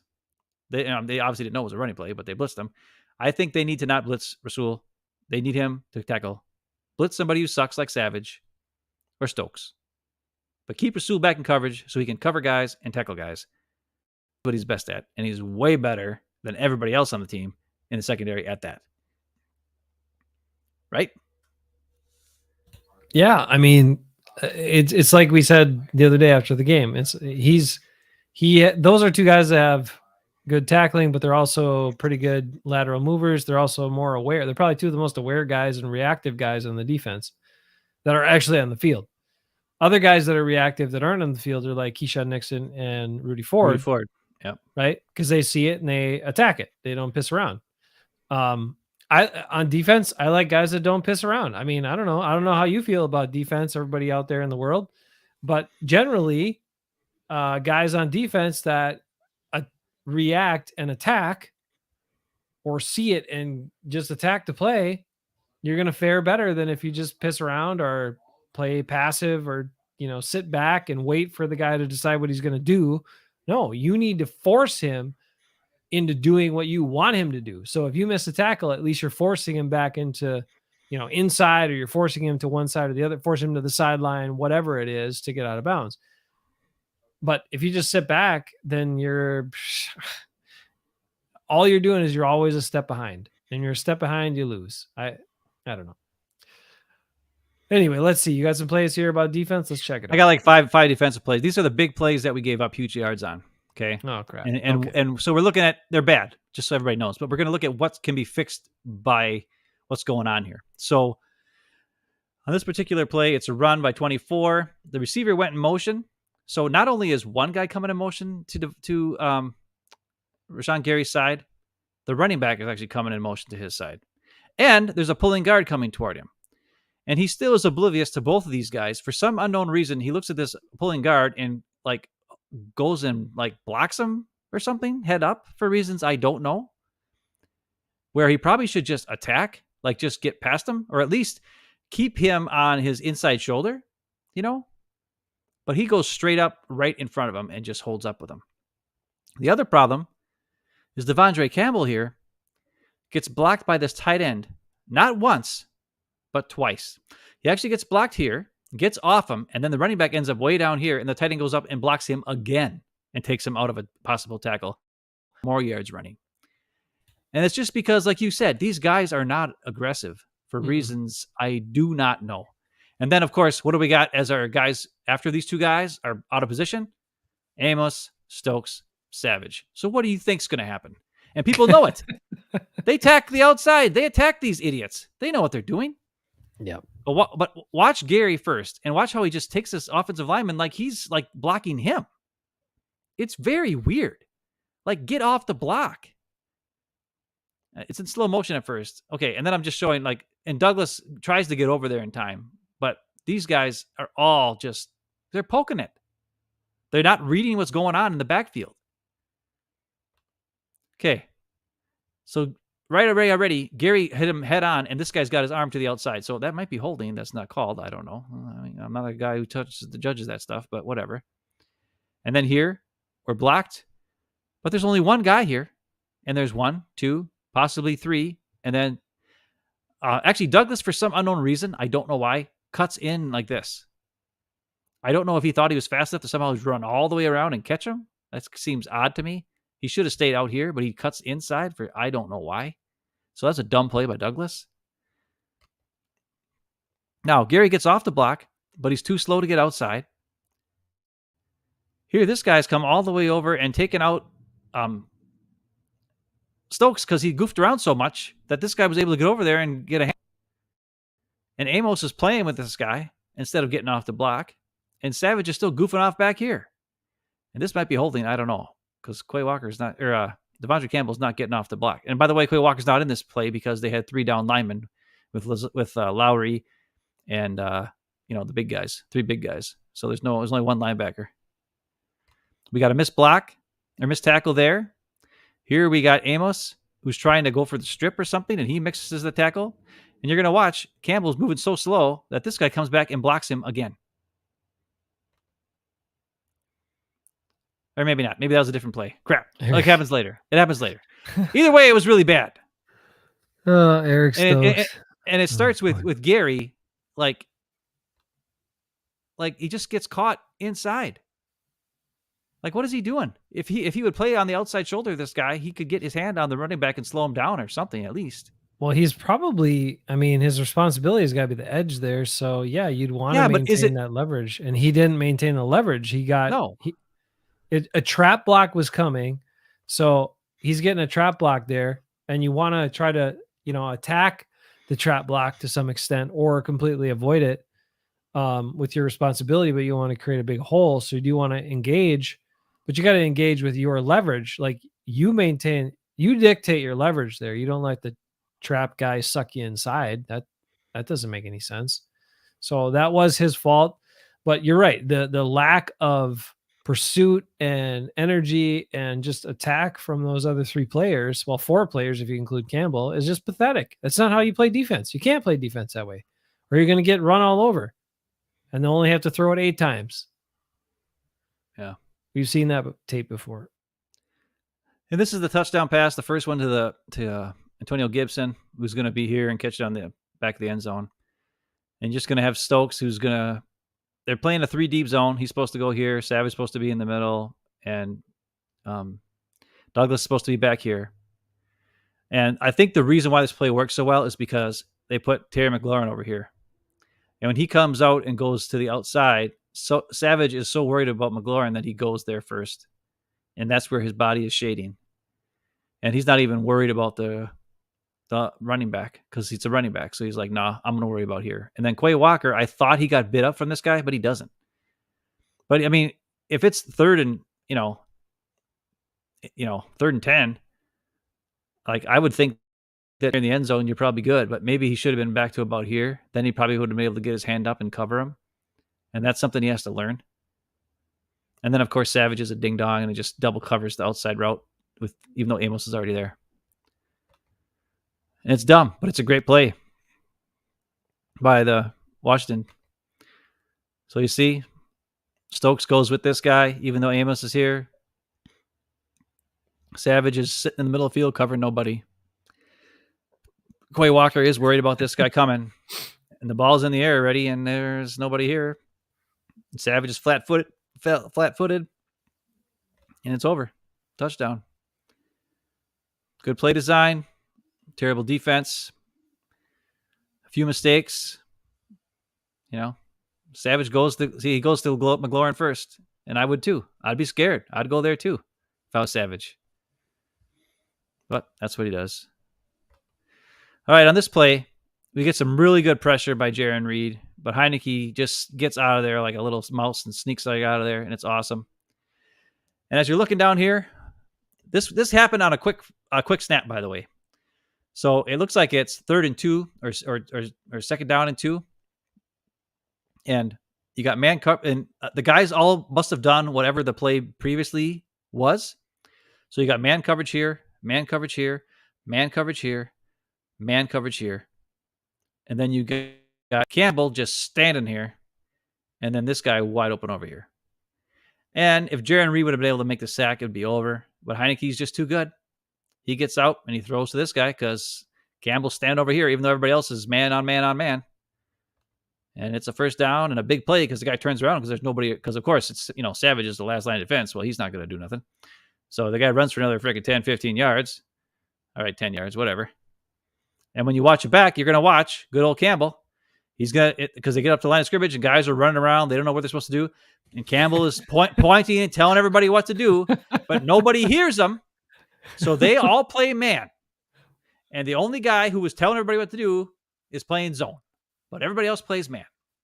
And this crap has to stop. They need to have a rule where, hey, guys, if they get up and line up really fast, we just play whatever the last play was. That's what we're doing again. You know what I mean? Because apparently... What? Look at right now. Okay, so the Washington is almost fully set, right? Where they could snap the ball in a half second, and look at all of the Packers. The defensive linemen are all standing up straight. Nobody's in position yet. Freaking some guys are running across here. Savage got his hand on his hips. Who's the guy who's standing sideways next to Campbell?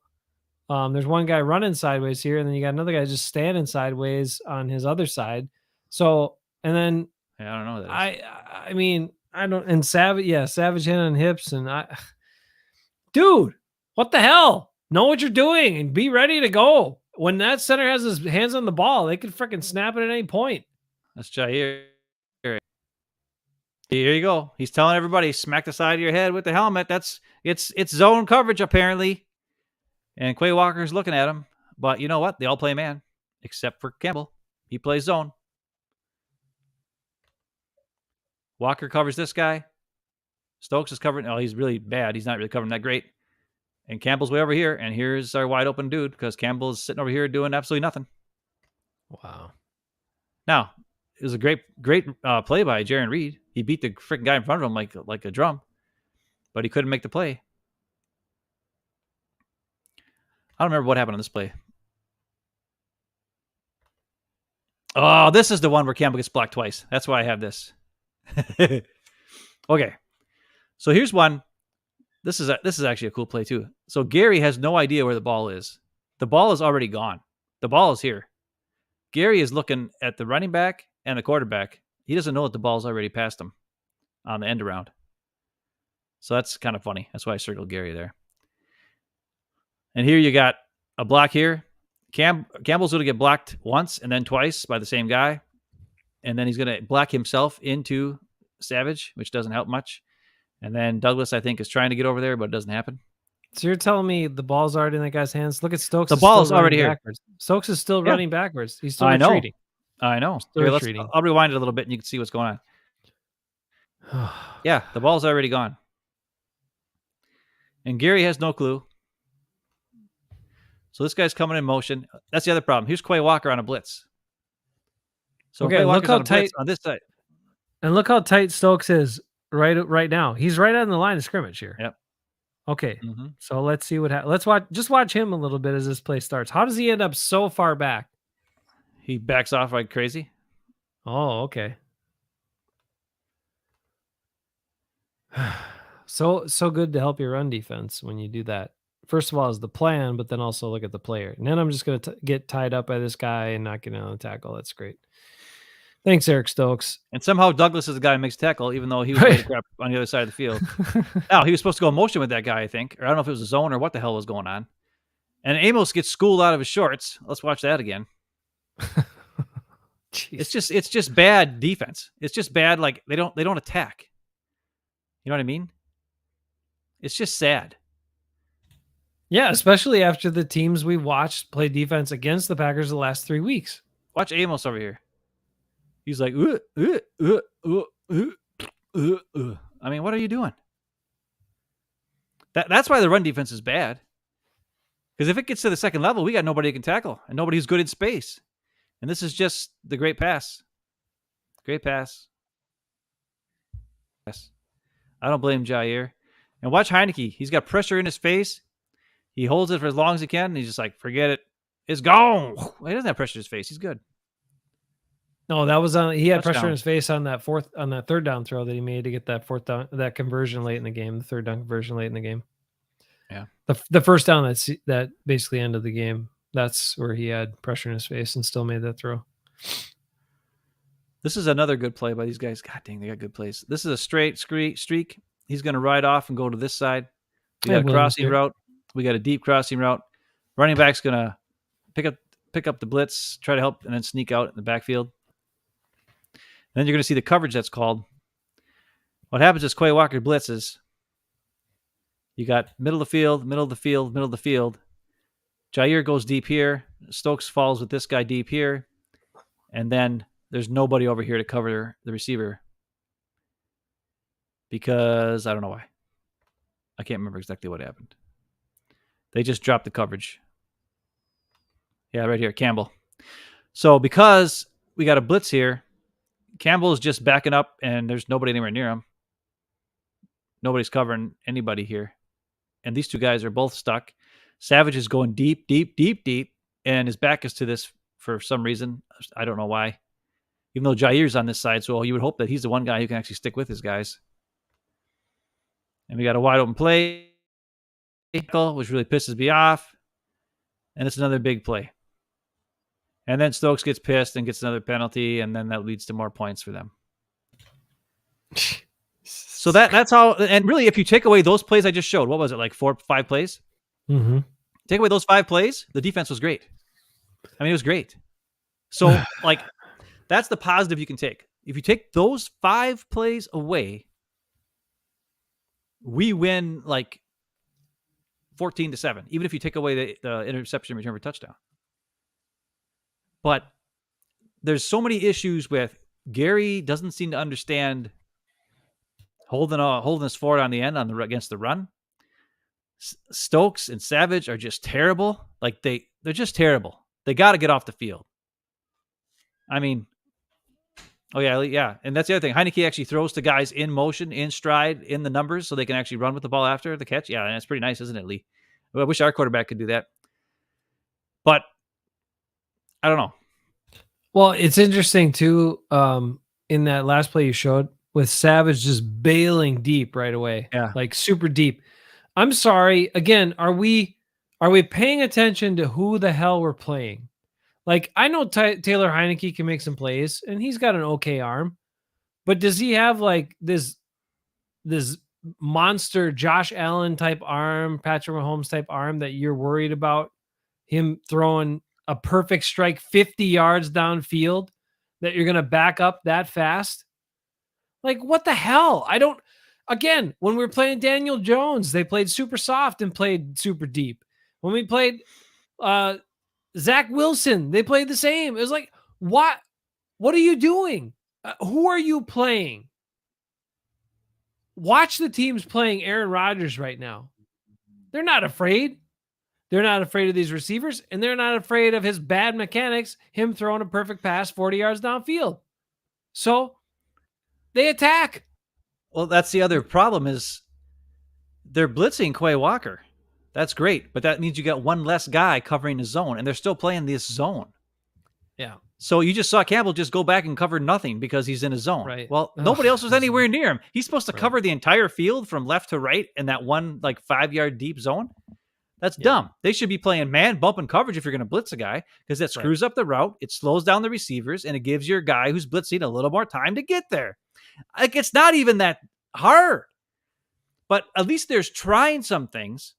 But they have to understand. Like I don't think Joe Barry understands this whole like blitz thing. Like he doesn't like to do it, so maybe he doesn't get it that when you blitz, you got to play press man because otherwise you're in trouble. Or you play a zone blitz, which means you only blitz 3 or 4 guys and you show like more guys are coming, but then they drop back into that shallow area and the other guys go deep, right? So you have backer and somebody else who drop. Now, we all know our guys can't do that. Like, I mean, Preston Smith sucks at it. We don't want him to do that. But still, you have to, just like they say, complementary offense and defense, we need complementary secondary play with the pass rush. And we don't always have that.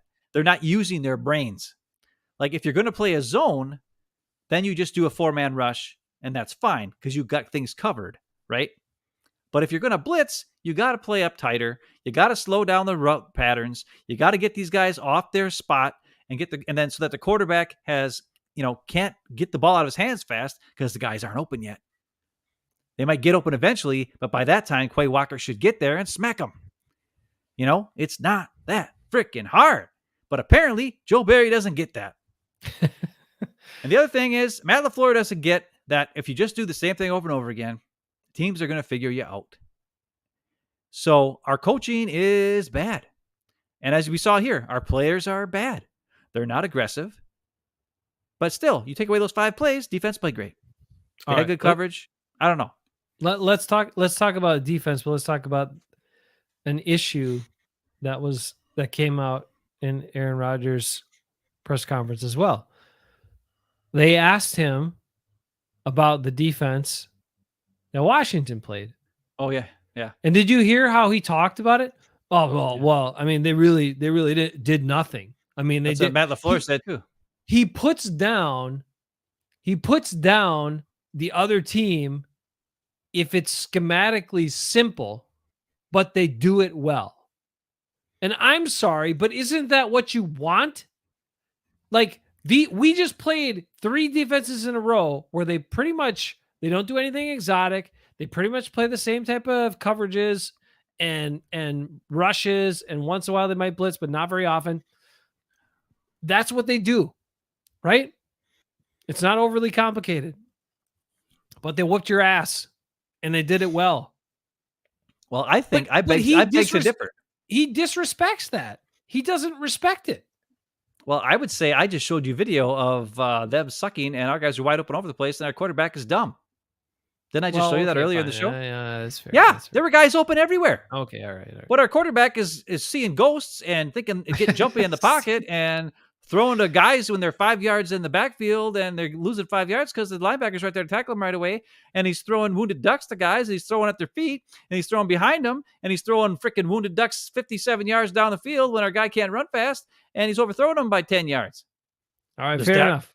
I mean, maybe I don't think they weren't. I that think great. Rodgers is correct. He is correct. They weren't doing anything. And you know what? He wasn't either. It's easy to play defense when the offense is inept. Apparently, that's what they are. Except let's bring it back to the other concerning thing that I forgot about, and we really need to talk about it. And we'll get to Zero's thing here in a second. And that is the last offensive play you showed, the highlight play for the Green Bay Packers in this game. Aaron Rodgers getting outside the pocket, buying time.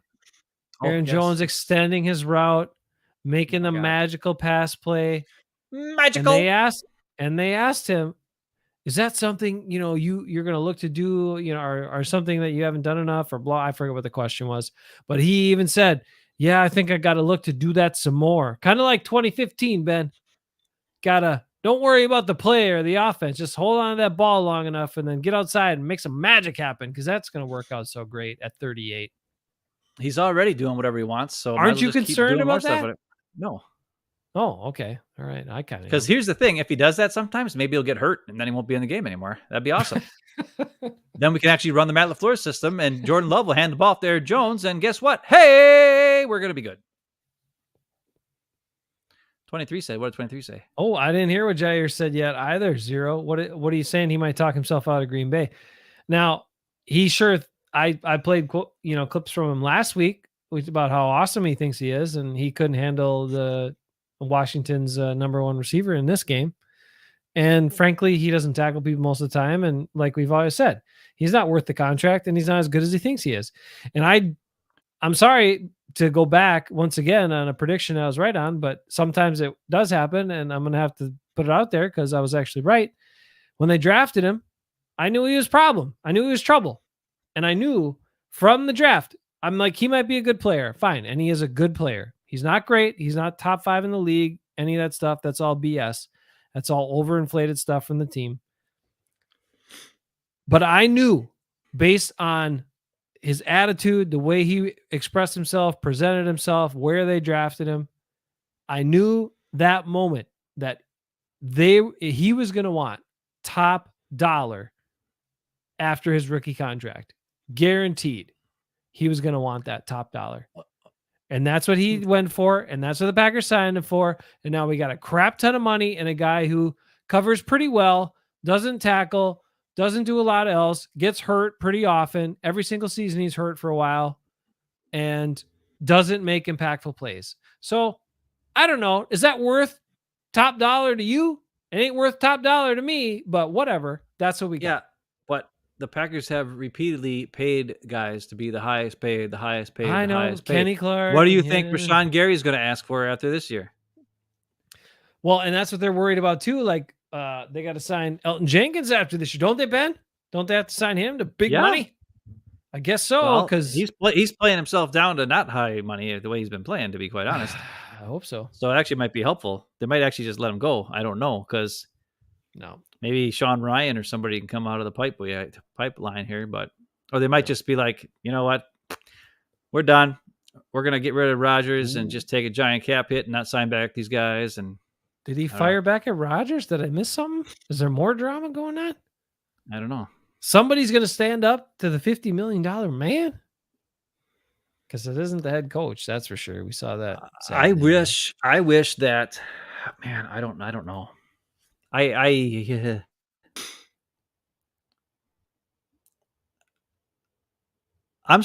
be honest, I'm starting to wonder if LaFleur is a good coach. Period. I don't think he can handle Rodgers. That's obvious. I don't think he ever schemes the guys open anymore. I don't know if that's because Rodgers doesn't let him or because he doesn't know what to do. Like I said, after the game on Sunday, he said, they asked him how can you fix this? And he said, well, if I had the answers, I'd know, but I don't know. He doesn't know what to do. He has no clue why things aren't working, apparently.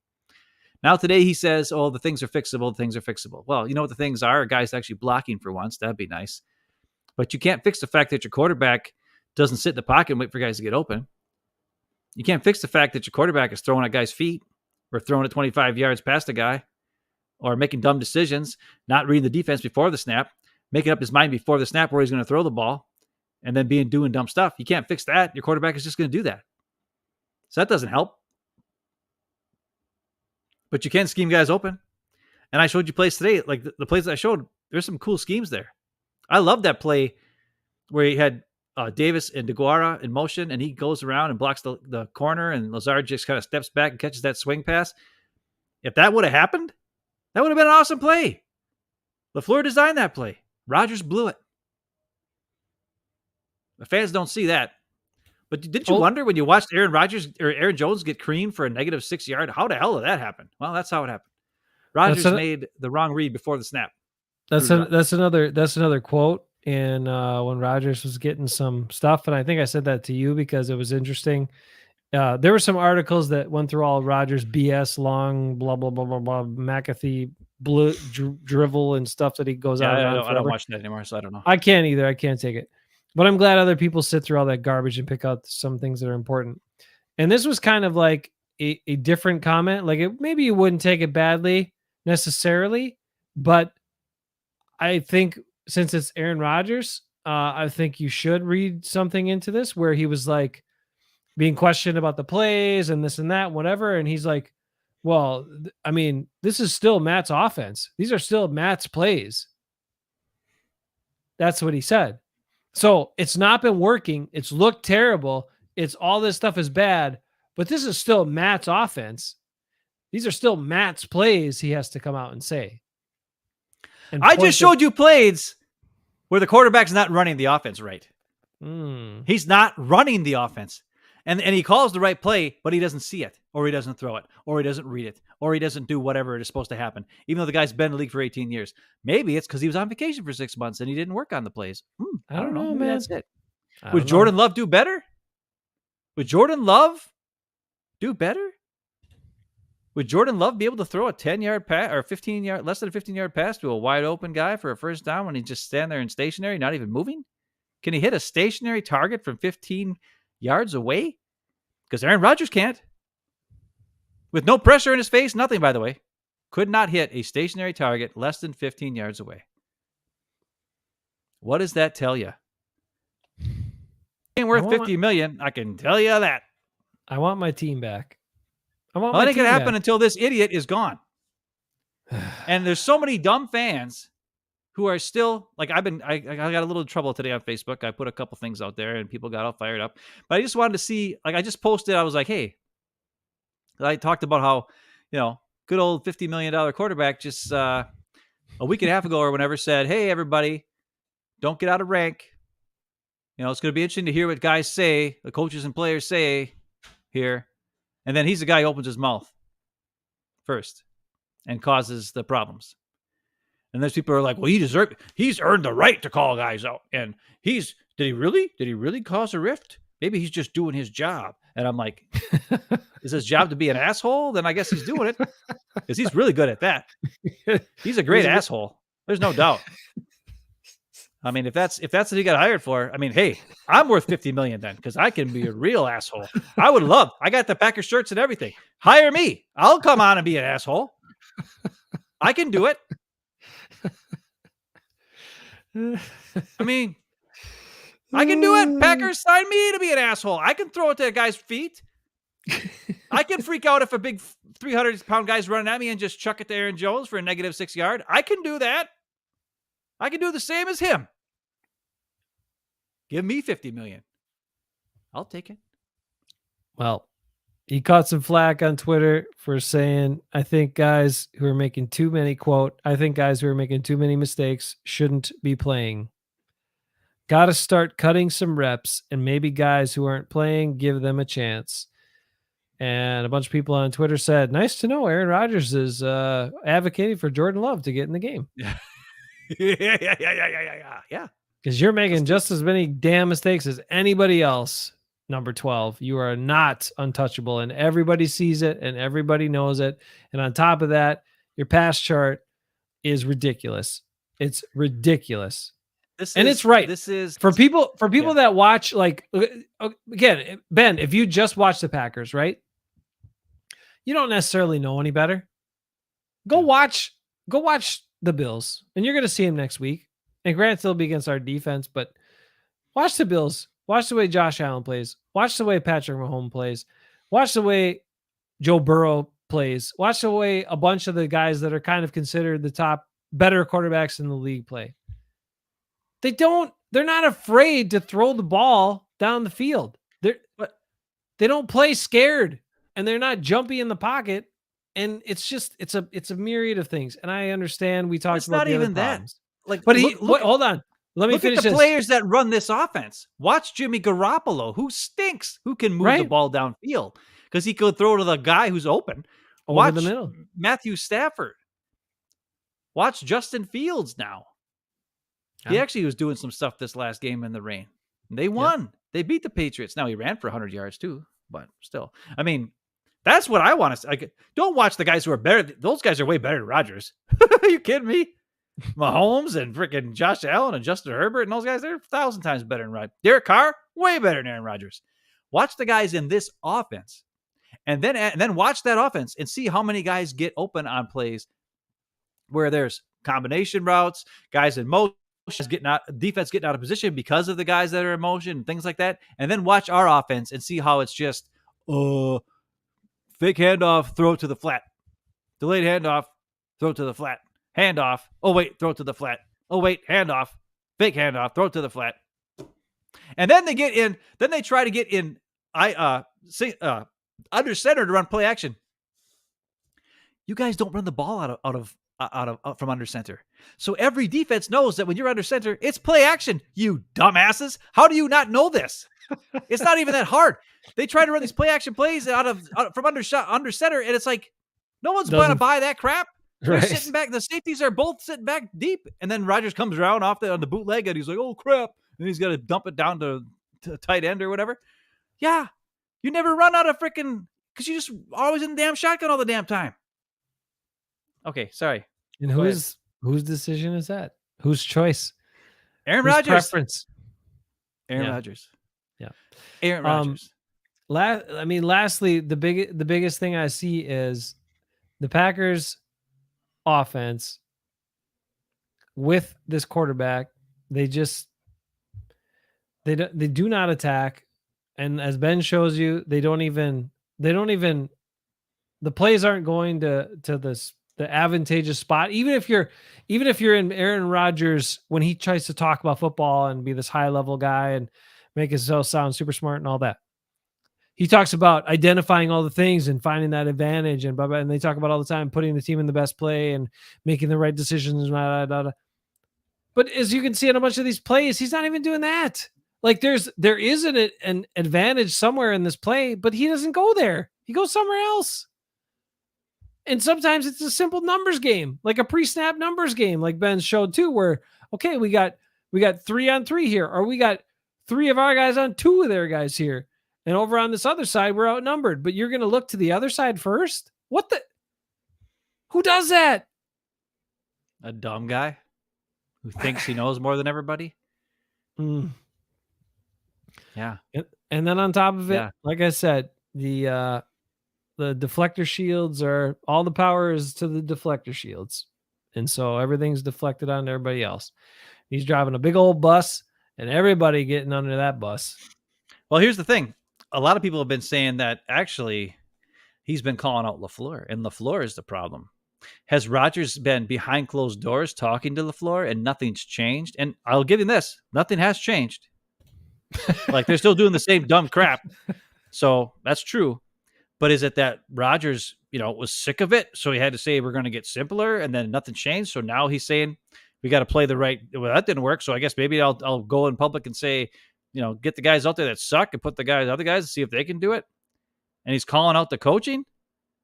And now some national media is going that way with it because they're in love with the Rodgers. It can't be. Rodgers.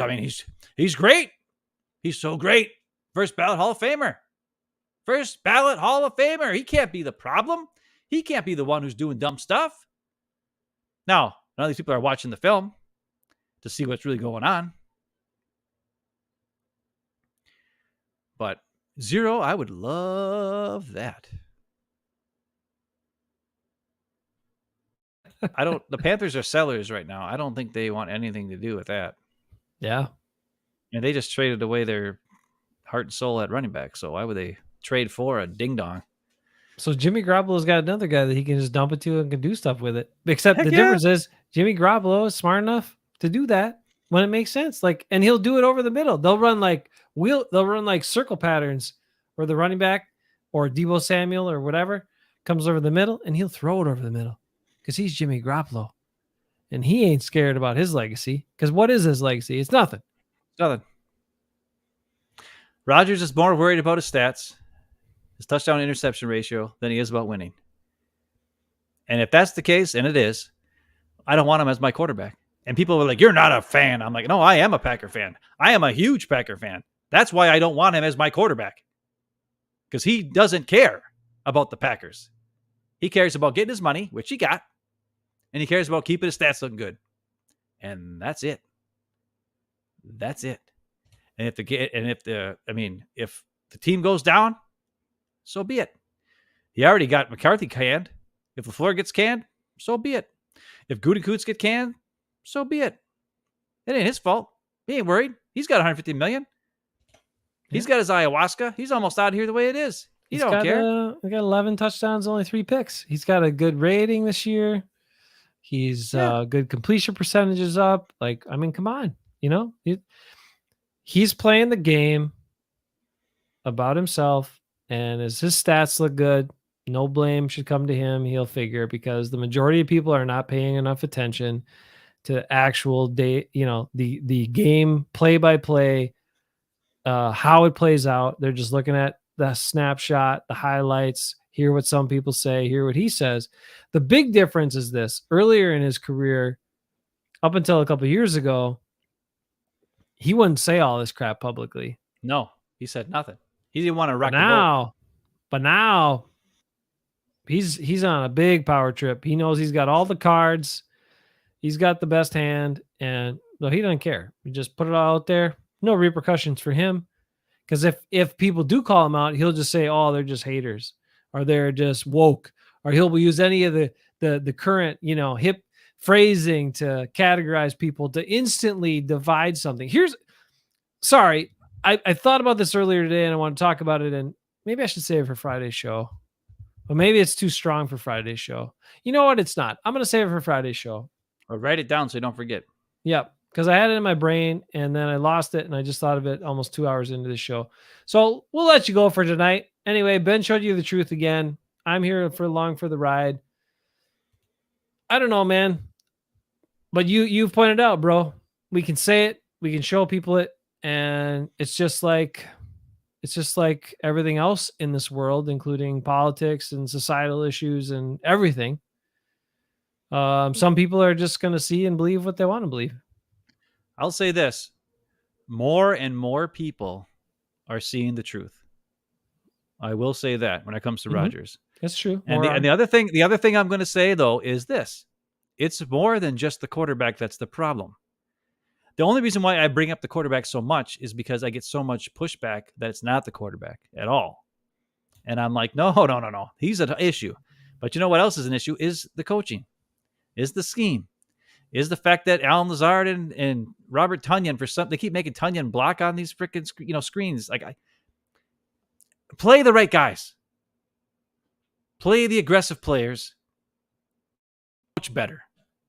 So everything is the problem, everybody, and Rodgers, but everything. It's not just Rodgers. As much as I bag on him, and I absolutely hate the man, and I do, he's still a good quarterback most of the time. It's just, for some reason this year, he's terrible. He's off. He's throwing bad. He's reading bad. He's really bad.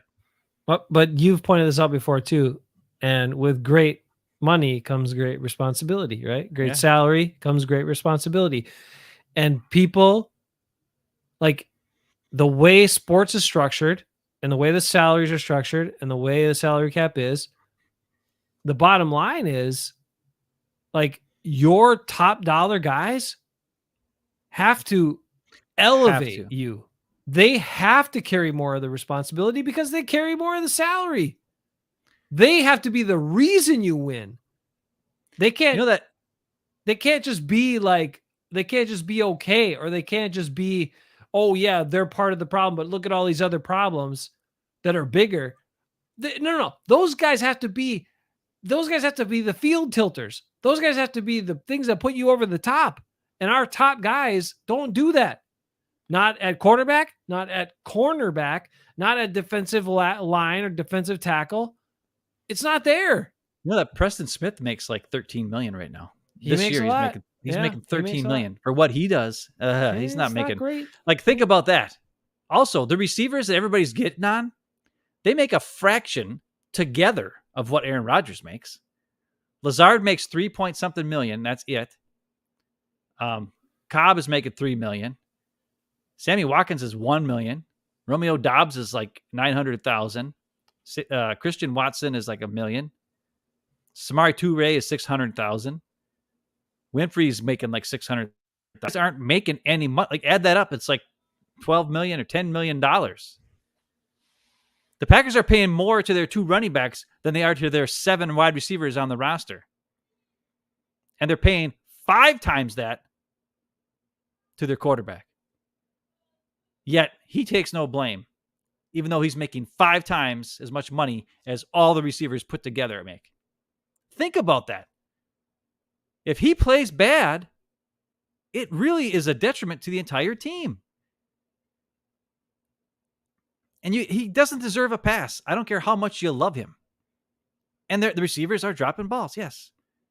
And all the stuff is, yes, everything everybody says. Whenever you say something, Rodgers is a problem, they bring up 17 other things. Yes, all those things are true. And Rodgers. Don't forget the and Rodgers part, morons. Some guy told me to think today in the comments on Facebook. So apparently he thinks I'm a moron. I almost wrote him back, but I was like, nope, don't get started in that.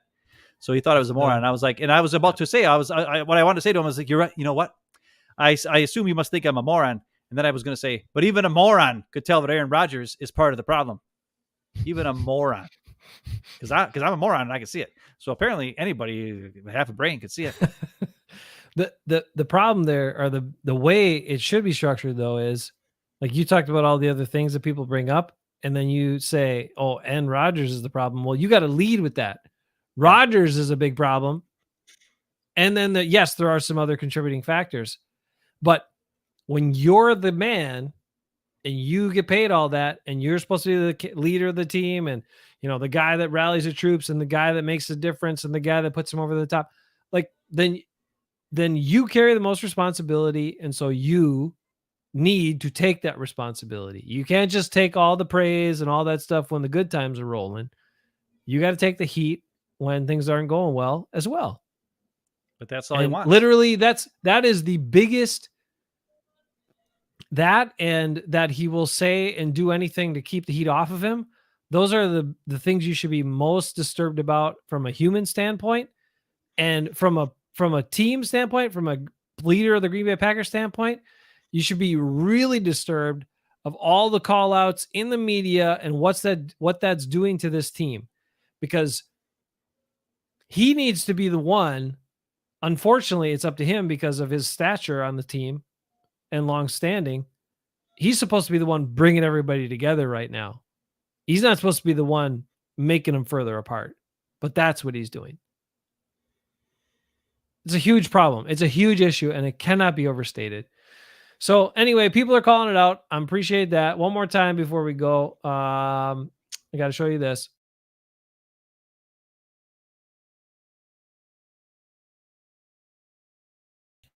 That LOS is the line of scrimmage, folks.